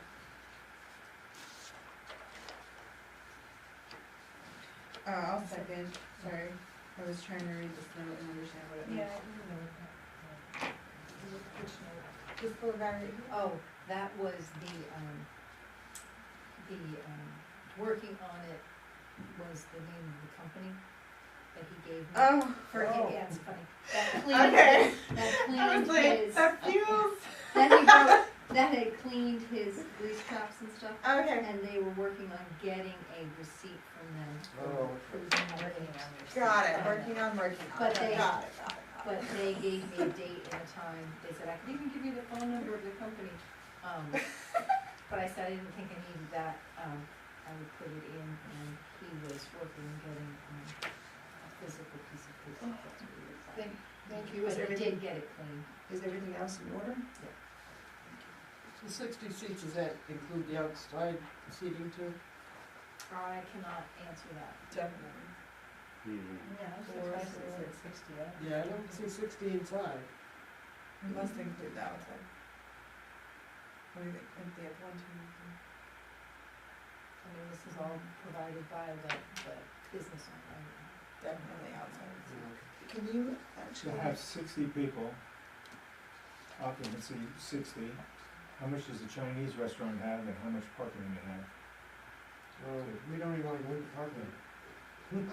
What was It's it? an interesting Sounds like a site plan equation. issue. that's what I'm getting at, and, you know, to grant a Vittler's license, you wanna have all your other ordinances, in order as well. I would be interested to know what's the composition of that 60, is in-house and outside. That may or may not trigger other questions. So I would do, I would change my approval to a conditional approval, pending further information on the seating capacity. Cause that's true, cause they started having that outdoor seating when it was in COVID. Right. And did they ever go back to confirm it forever? It's Go a to good point, Michelle. site plan review. Yeah, she's wanting it to be site plan review. if they're And gonna if do it's a it. site plan review, there's other issues that come up that they, It may, I don't know, but that would be the first Yeah, question. no, I'd second that, conditional approval. Just to add to that, where the building is and the driveway, Oh, the old garage, that's not their property, that's the. Well, you would find out that In a if site and plan. when, if that's what it is, Yeah. if you didn't already have it. So we have a motion on the table for conditional approval, pending detailed information about the seating capacity. Are there any other questions? All right, hearing none, all those in favor? All right, that motion carries. Thank you. So we'll look to have more information on that at the next meeting, please. All right, we're on to N, review and approve the fiscal year 2024 carry forward balances and any other previous years, capital improvements and road funds to fund remaining projects on the road improvement list. And I would ask Sharon if she could. You pass that down. Sure. So, right here. Okay. So, I didn't put this in the format that I wanted to because I actually just ran out of time. But if you look at this report, this is what you see in blue. Those are the balances as of the end of June 30th, 2024, in these capital accounts. And you'll see the 50,156, that was the amount that we did a little bit last week, I told you. So These are the balances in all of our capital accounts that we would carry forward to the new 2025 year. Those balances would be added into the budget that's posted for what was approved this year at town meeting, and that's what our balances would be. But the blue are the balances left over. So, So for example, on the first page, 811, the revaluation reserve on June 30th, 2024. there's $160,000 left, which that will show on your capital sheet. And then we budgeted $50,000 that was approved at town meeting. So the balance is going to show, once the budget's posted and this balance is carried forward, we're gonna show that we have $210,000 in the reevaluation reserve. Got it, thank you. The other part of that is, if you look at this where it shows current budget, and you look under revaluation reserve, you'll see nothing under current budget. This year, you're going to see $50,000 as being put in for the current budget. And then you'll see another line where it will carry forward the balance, so you'll see the full balance on the end. If you look at the top of the page under the gray section, you're gonna see capital improvements, $1,213,500. Previous years, the total capital improvement amount for everything was budgeted in one line. It wasn't broken down into the categories where it should have been. So going forward, and the auditor will talk about this, that this is the correct way to do it. These numbers will now, you will now see a budget when this report is printed out for you. Great. That we will have at the next meeting. We've just been really behind in getting a lot of these things ready with the auditors. But I think you will like how this prints out, and then I can print this out for you every single month, and it will show if there's expenses. The next part that I will tell you about is, like right now in the revaluation, we have $160,000. So we have one of our bank accounts is just where revaluation money has been put and kept, but it hasn't been added to every year like it should have been added to. So next week, Stephanie and I are going to the banks, and the revaluation money is actually in Androscoggin Bank, and it shows us at the end of June that we have $132,000 in that account. We will be taking, we are going to be creating what's called sub-accounting in all of these capital accounts that have their own designated funds. Some of the capital accounts have monies in the banks, some it will show as just like the Bingham account does, because it's not part of the general fund. So an account like the revaluation, you're not going to use that until it's time to use it anyway. So you want to put it in a bank account where it's going to earn its interest. So as of the end of August, it will show, because we budgeted $50,000, it'll show that we actually have $210,000 in that there's not going to be an Androscoggin. We're putting it into another account where we're going to be increasing our interest rate to 5.33%. Nice. That's a good one. And that sub-account will have several accounts that we're taking from other banks that are in their own accounts, and they'll earn their own interest, because some of our accounts have a combination of monies in them, and they earn one bulk interest amount. So these will all earn their own interest, and so we will be able to, at the end of the month, take the interest of this then 210,000 will earn, and we'll be able to add interest in, so these accounts are gonna grow by having the interest in it.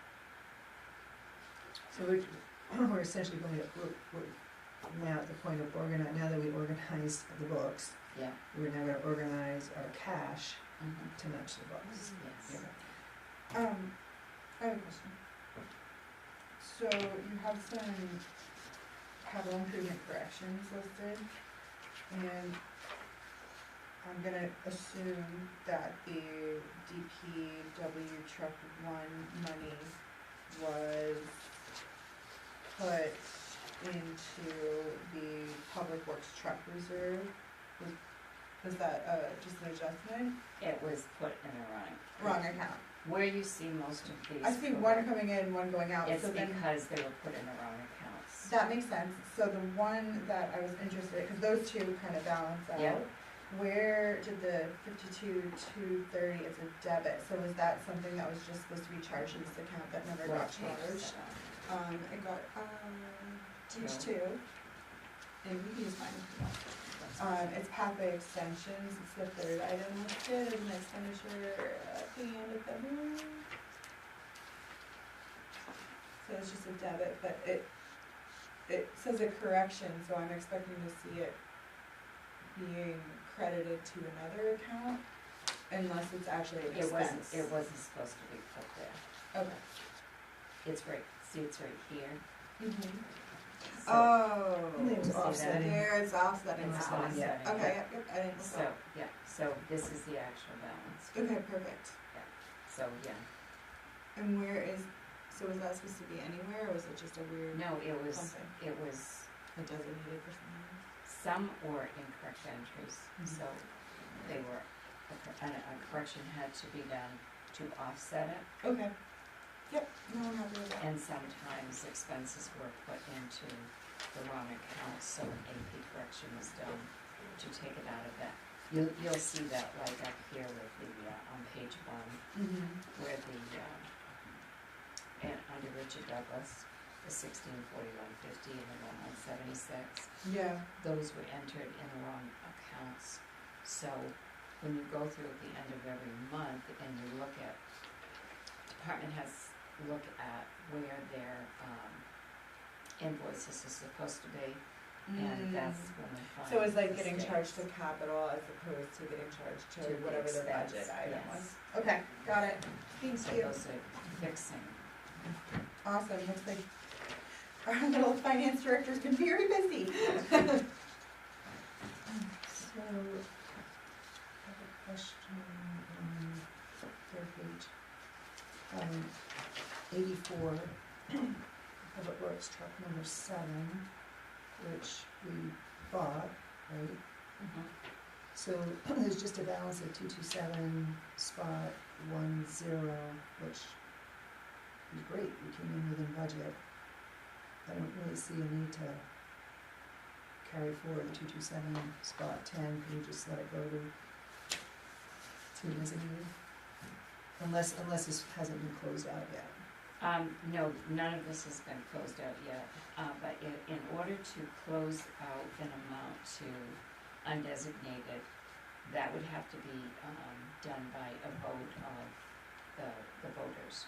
So we look at those things, and then when we have town meeting, then we close balances out to undesignated or to wherever. So it just doesn't fall into the undesignated once the project's done. No. There could be life No. continuing. Right, if there's a balance in capital, the only way to get rid of the capital, because it was voted on by the people to put that amount of money there, in order to get rid of it, you have to undesignate it by the same vote. Couldn't we do it all in one vote when we vote to appropriate the money, that if there's money left over, it goes back into the designated fund, so it's cleaner? It could be that way Great on question. on the warrant article, yes. Because I hate to just keep carrying 227 spot Yeah. 10. Yeah. I mean, the other thing that can Can happen happen with a bunch is of if there's work that has to be done to that truck 7, you can legally spend the rest of that. Oh. Or apply that to an invoice for truck 7. I know, But but it's a misdirection of money in a sense, it's kind of kind of, squishy. you know. Yeah, I just, Maintenance should be maintenance in our Yeah. maintenance budget. yeah, that's what, right. I think that the way we write the article, the way we write these, is it an article, right? The way we Yes. write the article Yeah. should have an end game attached to it. Or you can just have a separate article that says we have the, Yeah. And, hold it back in. Because I our- think You know what I mean, I knew that. Yeah, Yeah. totally. Just- any item that there's a balance left over, it can be written to show that, and then that can be, We've done all at once, this Yeah. way it's clean, you're not asking the people, yeah. there's a lot of questions, the questions are answered when you appropriate the money. Right, because they know it's for a one-time shot, and it's a budget. And that's what it's for. Yeah, yeah, Yeah. okay, so, and it does look like we won't have a couple of them going forward, the DPW truck 1, that's roller, assume,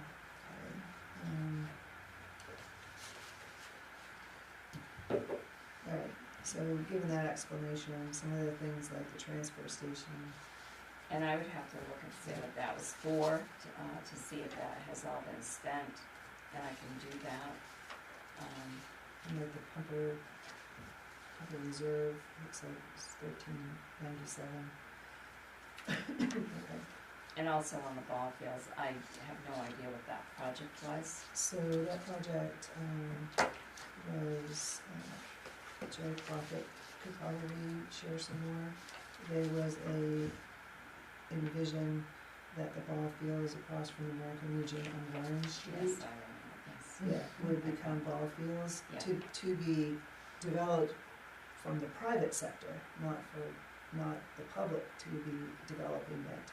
And at one town meeting, somebody, I think his son walked up with some cash to give to the town. And I think that that's probably. It was what like $100 or And something, they $51. accepted it for that. And they accepted Yeah. it for that, so that's why that's sitting there, but it would be private initiated to do anything, but that's why it's So there. they have to request for that money. So the other thing that you can do is you can have an article to reappropriate that balance for another use within the rec department to do with ball field maintenance or something like that. Yeah, if they wanted to, yeah. Yes, you can do that. Yeah, because there was an article for the ball fields, it wasn't appropriation, it was a action article, Mhm. to do that, I don't remember what year it was. Yeah. But that's why that 151 is there. What's pond money? It would be Angevine Park. It'd be in Javine Park, and a lot of times that 5,000, this 5,000, The pond money is not in, well, the pond money is to clean to clean the dock. it. To clean the pond in Angevine Park. Yeah. Okay, that's why I was getting confused, when I Yeah. saw Angevine Park and I was like, but. Well, again, and there is one We don't that have says any pond, do we? Angevine Park here, but some of these, I talked with, today Stephanie and I talked, some of the titles of these accounts, Aren't There. awesome. they don't actually fit with Yeah, they're what supposed it to be. is. Yeah. So, Yeah, no, you're if exactly some right. of the names were changed, it wouldn't be as hard to say, oh gosh, what's that for? Right. Yeah. Maybe that can be put on the list. The pond money, that, reason why it's there is because they need to hire a diver to do that. Oh, yeah, no, I totally Yeah. know what But they pond didn't- money is, yeah. but I was just confused Yeah. by Angevine Park being there as well. I think we can make Yeah, And now I the understand. description a little bit better. and for then, some of them. Angevine Park, which one? and then with the code book, it looks like it possibly became one, so we've carried the CIP code book, maybe it's just the CIP. We carried the CIP code book with like $20,000 or whatever from 2 years ago. And then we actually had expenditures this year, but we also put in a line item for the normal annual updates for the code book, but is that in the clerk's It is. budget? Okay, so this all has to do with producing this, Mhm. okay, alright, gotcha. Have we paid all of our invoices on what we use? I don't know if we've got all the invoices in yet, have we? I'm not sure, we did recently I don't- get one final, or one other invoice in. I can't recall. We'll check that. That would be nice when we get back. Great. Does anybody else have further questions? So what are you looking for us to do? Because all of these are a little different, you can't lump them all into one, No, about what to do with them, with these I balances. probably the motion to, carry these, balances forward to 2025. And then clean it up and the 25, the next budget meeting, the next annual budget meeting. Annual town meeting And to then, change the article. So we'll do it the way we normally do this year, right, and then we'll fix it for next okay. year. Right, and we'll still, it's, according to code, we need to authorize any carryovers to go forward. So that's what this is. So we're just authorizing the carryover of the balances, Yes. and at some point, we're gonna clean up. Yeah, they'll recommend. Okay. So can I make a motion that we, carry these, balances over to next year's budget? Second? Any other questions or discussion? Hearing none, all those in favor? And with no opposed, the motion carries.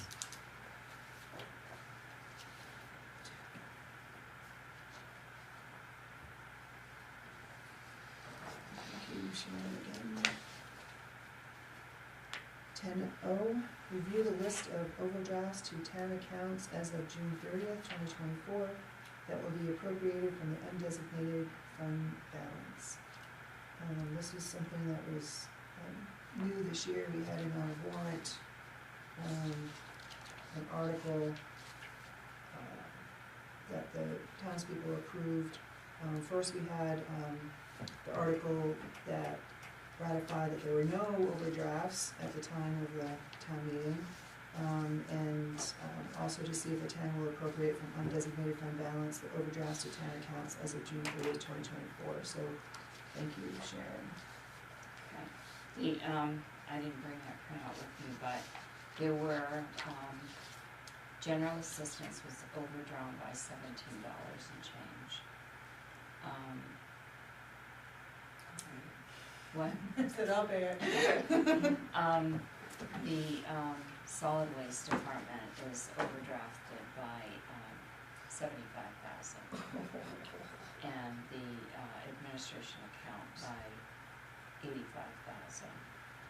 The offset to the overall, town budget is not overdrawn from expenditures because there were several other accounts that had monies left, like the, benefits account that had over $70,000 in it. Because not all, employee benefits were paid out because of turnover in employees that didn't need, health insurance. So we had those three accounts there. Thank you. And then the solid waste also gets offset from contributions from the other towns. Yes, but in the expense, of course, that's how it shows. Right. Well, thank you for that update. Anybody else have any questions on that? Right, we will continue forward, because the townspeople already approved that we could, that could be done. So So again, you're gonna say something, right? Well, just an understanding, we didn't vote on anything here. There's nothing about it. Okay, It's just an update. that's what I'm thinking. Yeah. Okay, I'm just confirming that. Yes. Okay. So, the townspeople said we could already do it, we have an update of Not, what happened. not to get too far into the weeds with this one, but do we have a budget for this budget? We'll have that next week. I was gonna have it this week, but, I understand. Trust me. Trust me. I almost had a nervous This one's- breakdown last time I looked at that document. Okay, moving on, we're gonna go to 10P, discussion action on the salt sand shed concrete repair. And in our packet, Sharon had given us bid number, so I turn it to Shannon. So, Scott just got this week. I gave you the email that came on August 5th, and Scott is on vacation. So last year, shortly after I got here, or right around the same time, Scott presented the bid for this, and it was around $82,000, I think. That was because Knowles couldn't get in and do a proper estimate. So now, over the winter, they have been able to go in. So the cost for this is page 2, $182,360. Now, I did talk to Tim today, and what Scott explained too is this is the only company that can do this work. There's no other company that can do it. This would be done in 2 phases so that we wouldn't be prevented from using the salt shed during the winter. So he would be able to start around the end of October, beginning of November. He would be able to come in at that time and do the first part of it, and then finish the other half later this spring. That way, we at least have half of the dome to use. And then phase 1 would take about 6 weeks to do. The first question that comes to my mind is this the way to go? Is there a different structure? Tear this one down and build a new structure that is modern and up to date, or is this modern and up to date, and this is just the cost of doing business? I don't know that. You follow what I'm saying when you say 182,000? Maybe for 500,000 you get this building that's not gonna rot away in a certain amount of time, and it's the new way of doing things. We haven't explored that, or at least I haven't heard that. Because this just might be chasing a problem. I agree 100% with Frank. I mean, at the end of the day, we're still just pouring salt on concrete, so Yes. it's never gonna be a perfect So solution. there could be a different solution that may cost a little more, but in the long run will cost less. It would be a better, prudent decision on our part. Does this have expiration? I read through it, I don't see I didn't anything. see one. Do you know how old this is? Do you know when this was? No, I just know that the cracks in the foundation, this started maybe even before 2022. There was a structural engineer. Yeah, I They have the came- report at my house. I can Yeah, see there's it. a report, but I don't, as far as if this is the newest and latest greatest material for a shed, I don't know. And I don't know when. This is like kicking the can down the road, because now we're in action, and that's not a good thing either. And it's like asking the question at the end of the road, and it's the wrong time to be asking the question, but it's just what I got on my mind, that 182,000, we don't know how long this will last, when we'll be back doing this again, and we don't know about if there's a new way of doing this that's more efficient and less money. Long term, yeah. Yeah. I agree. So that's more work for the town manager who's over inundated with work now. I find myself in that position saying that. So, when Scott comes back, I would like to go over and take a look at this. One thing he did tell me the other day is that the salt sits in about a foot of water. That's not good. Purposeful? Yeah, well, not purposely, but it Because of does. the rapid repairs? Yeah, because of whatever it is over there. So that I found a little bit surprising. But I'm not familiar with the dome. That's not what I'm not familiar with that type of a system. So, and I will admit I have not looked at this. Right. The question's gotta be answered. Some engineer that we have access to should be, even, I don't know, Scott might have the information. Doug Jones might have the, information, somebody locally here would have some kind of information. It might, depending on what the system is, it might be more cost effective to put money into a new salt sand shed. Yeah, Right, exactly. I mean, I know how those operate. well, I don't know, I'm asking a question, so. It sounds like we want to, I mean, we're trying to do this for 2 years or more, so 2 more weeks. Yeah. Exactly. Can we, 2 more weeks, maybe they can hold it for Yeah. 2 more weeks, and we can see if there's anything else out there, Okay. and have it on the agenda for the 21st. Does that work for everybody? Mhm. Yeah. All Sounds right, like a plan. all those in favor? I didn't even.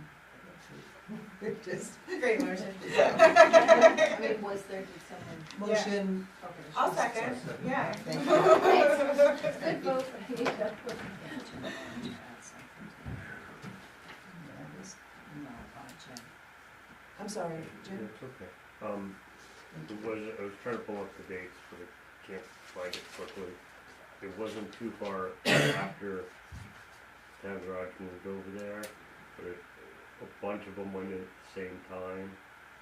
Woodstock and stuff, they had the same problem. It was an engineering flaw. Woodstock had fixed theirs, and I can't remember the others, but An it was, engineering firm? By which engineer?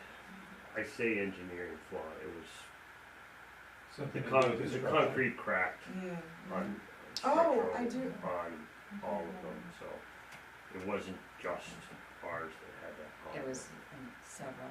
Yeah, and I can't remember everybody that had it, but there was a bunch. So Scott said that the furnace over there was 30 years old. He said it's been in since the building was built, so maybe that's 30 years old, or that went in right after that. It wasn't too far after we put the new building in over there, and within 5 years, if I remember right. Okay. If that helps, just kind of give us I a think brief that- time frame, but. All right, thank you. Thanks, Jen, for that.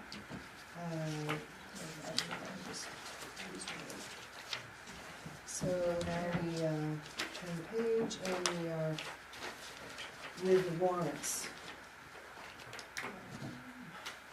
And some of them you had in your packet and some of them you got tonight. So the first one is action to approve the 2024 accounts payable warrant number 53 in the amount of $9,213.33, and I will move that. Second. Any questions or discussion? Find it, Sarah? This is one that came up tonight.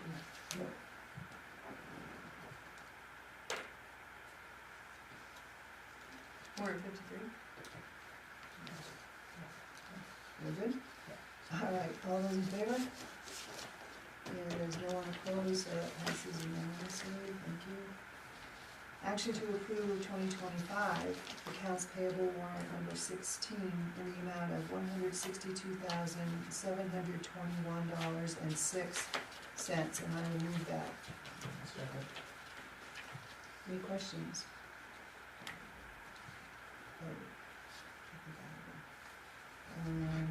I had one, it's the 00999, the last, page 6.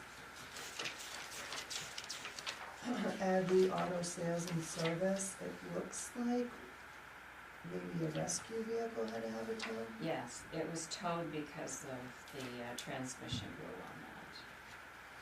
So they had to have a transmission line put in, that's why it was towed. So they weren't, was it first vehicle or second vehicle? 402. And we're probably having that repair bill come at some point, I right? haven't seen the vehicle Okay. yet. Okay, but is it out of commission? No, it's, No, okay. it's back in commission. Okay. I saw the purchase order, so I called to find out why it was towed. Thank you. What about the hay? Why are you so much hay? Oh, What page is that? It's right, for it, it's 00858 John Swan. You got 172 plus 172,000. That's at the, wastewater treatment plant, I think. Okay. So where is it? Oh, I'm sorry, it's right here, page 5, last item.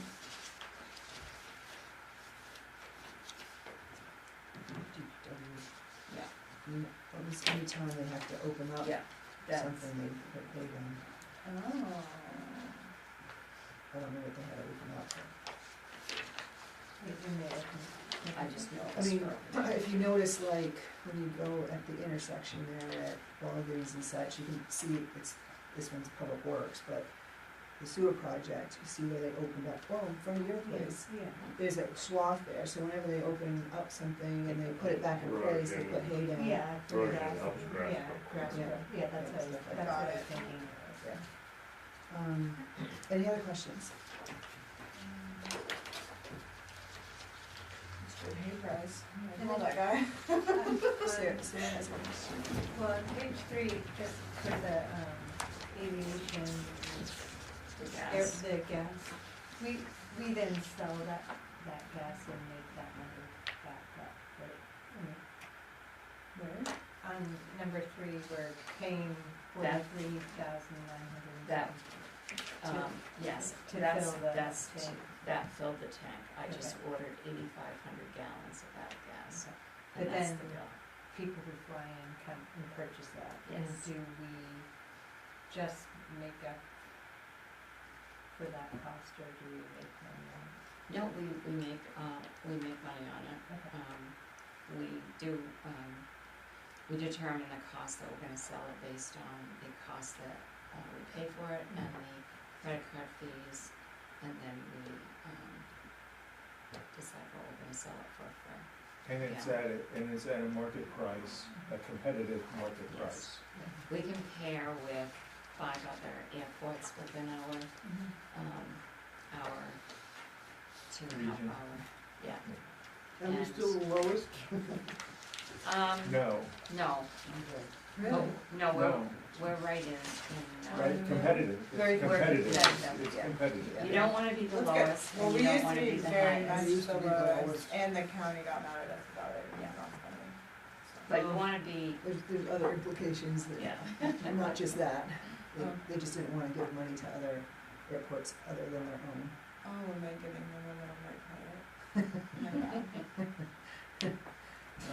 But yes, we want to cover our costs at least, and now there's a matrix, Yes. so that we are market competitive. Great. Sometimes we might be the lowest within these 5 range, sometimes we're in the middle. I don't think we're very often the highest, no, No, we're not the highest.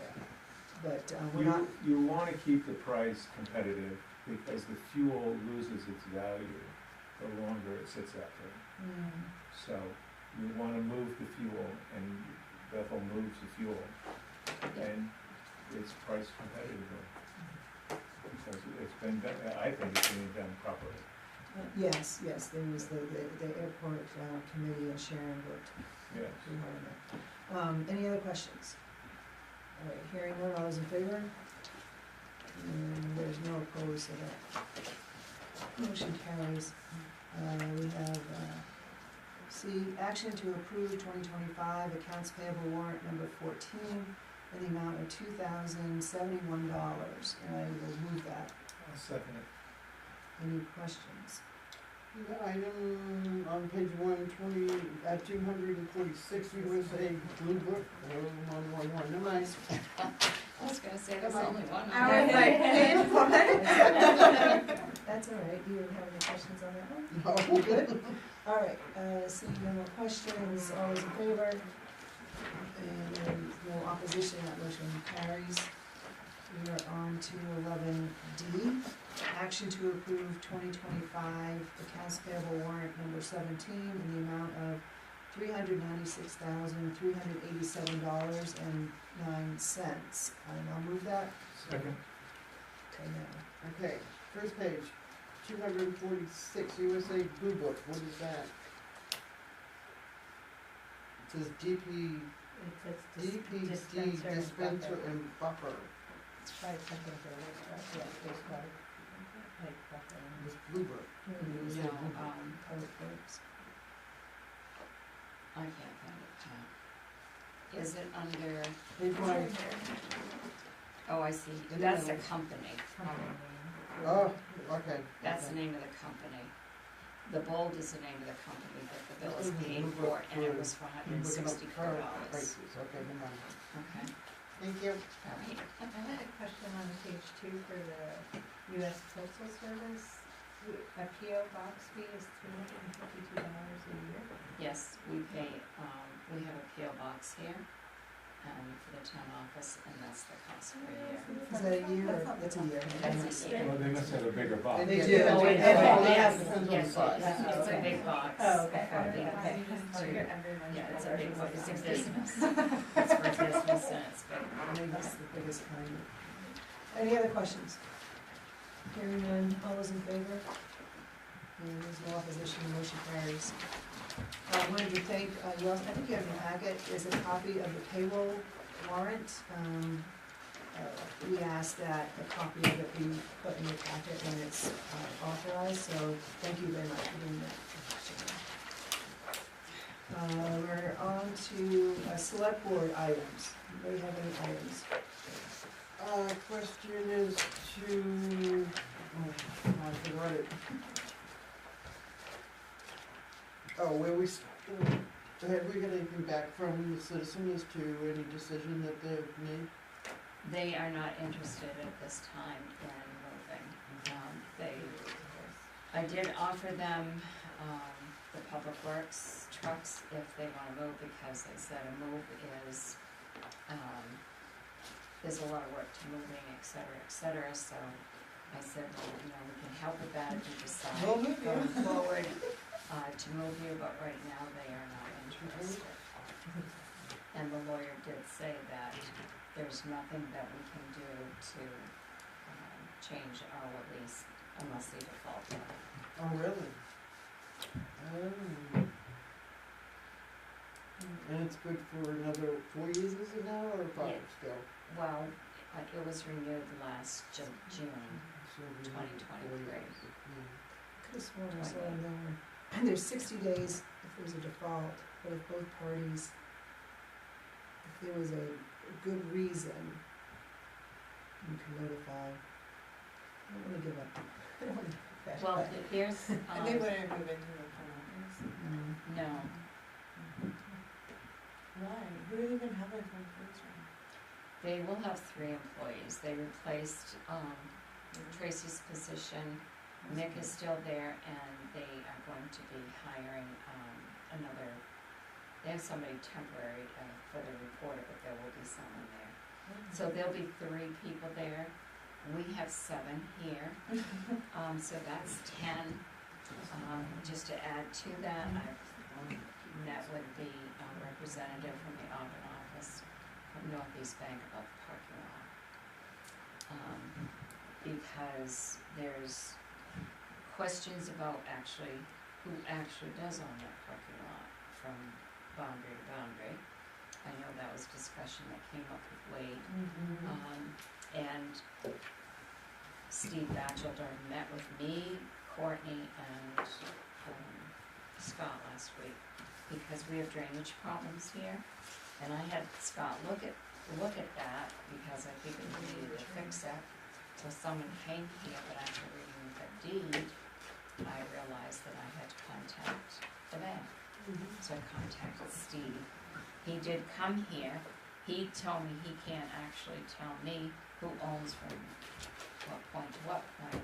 They're having a survey done at the end of August. And because they wanna put in a generator, and so that's why he's having a survey done. So, I made a proposal to him, a request to talk to somebody about purchasing behind this building, so that we can have our own parking, because we're at their mercy to be able to park there. Yeah. And what he did say, he said, well, you used to have only 5 people. He said, now he said you have your staff, you have your tenants, and you have your customers. So I just figured that I needed to throw a recommendation out there to be considered and asked him to put that to the person that we could talk to about that.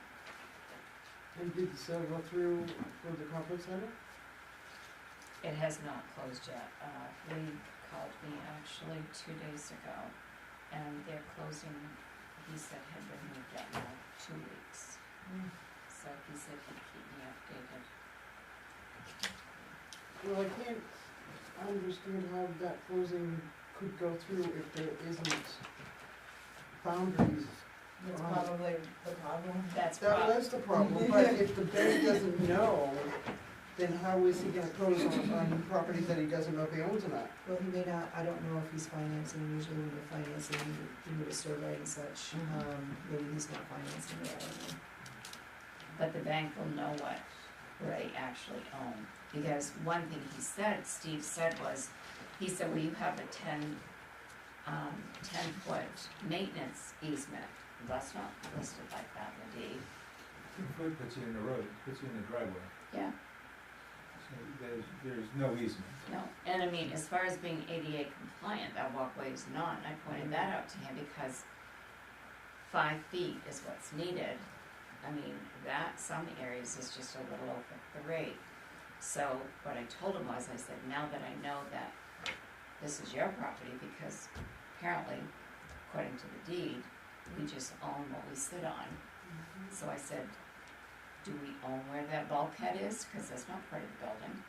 Do we own any portion of where the retaining wall is to the building? He couldn't answer any of those questions. So he said the survey should answer those questions. So, Any other items? Well, I have one. The sewer line that went in on Mayville, as much of an inconvenience that it was, I think that all the contractors out there did a fantastic job. The traffic did move through. Sometimes it got bogged up, but that project was a complicated project for as simple as it looked. They had to lay the main line down, get it in the ground, and seal it up every night, and then redig it out and connect all the pipes from the different individual landowners and reconnect them with having traffic going both ways. It was quite a feat, and quite frankly, it went pretty quick. So anyway, I thought I was mentioning this to somebody, and I can't remember who it was now, but they said that we're very lucky to have a company that large in town that can do that size of a job. Other companies, other towns have to have people come in from out of town. So I think I just want to recognize and say that they did a great job out there, and it's going to be done this week, from what I understand. Yeah, thank you. Thanks, Mike. Anybody else? Okay, our next meeting is on Wednesday, August 21st, special town meeting at 5, our regular select board meeting at 6. Is there a motion to adjourn? I'll make a motion to adjourn. Second. All those in favor? All right, I don't see anybody opposed. We are adjourned. Too afraid to, comic kill us.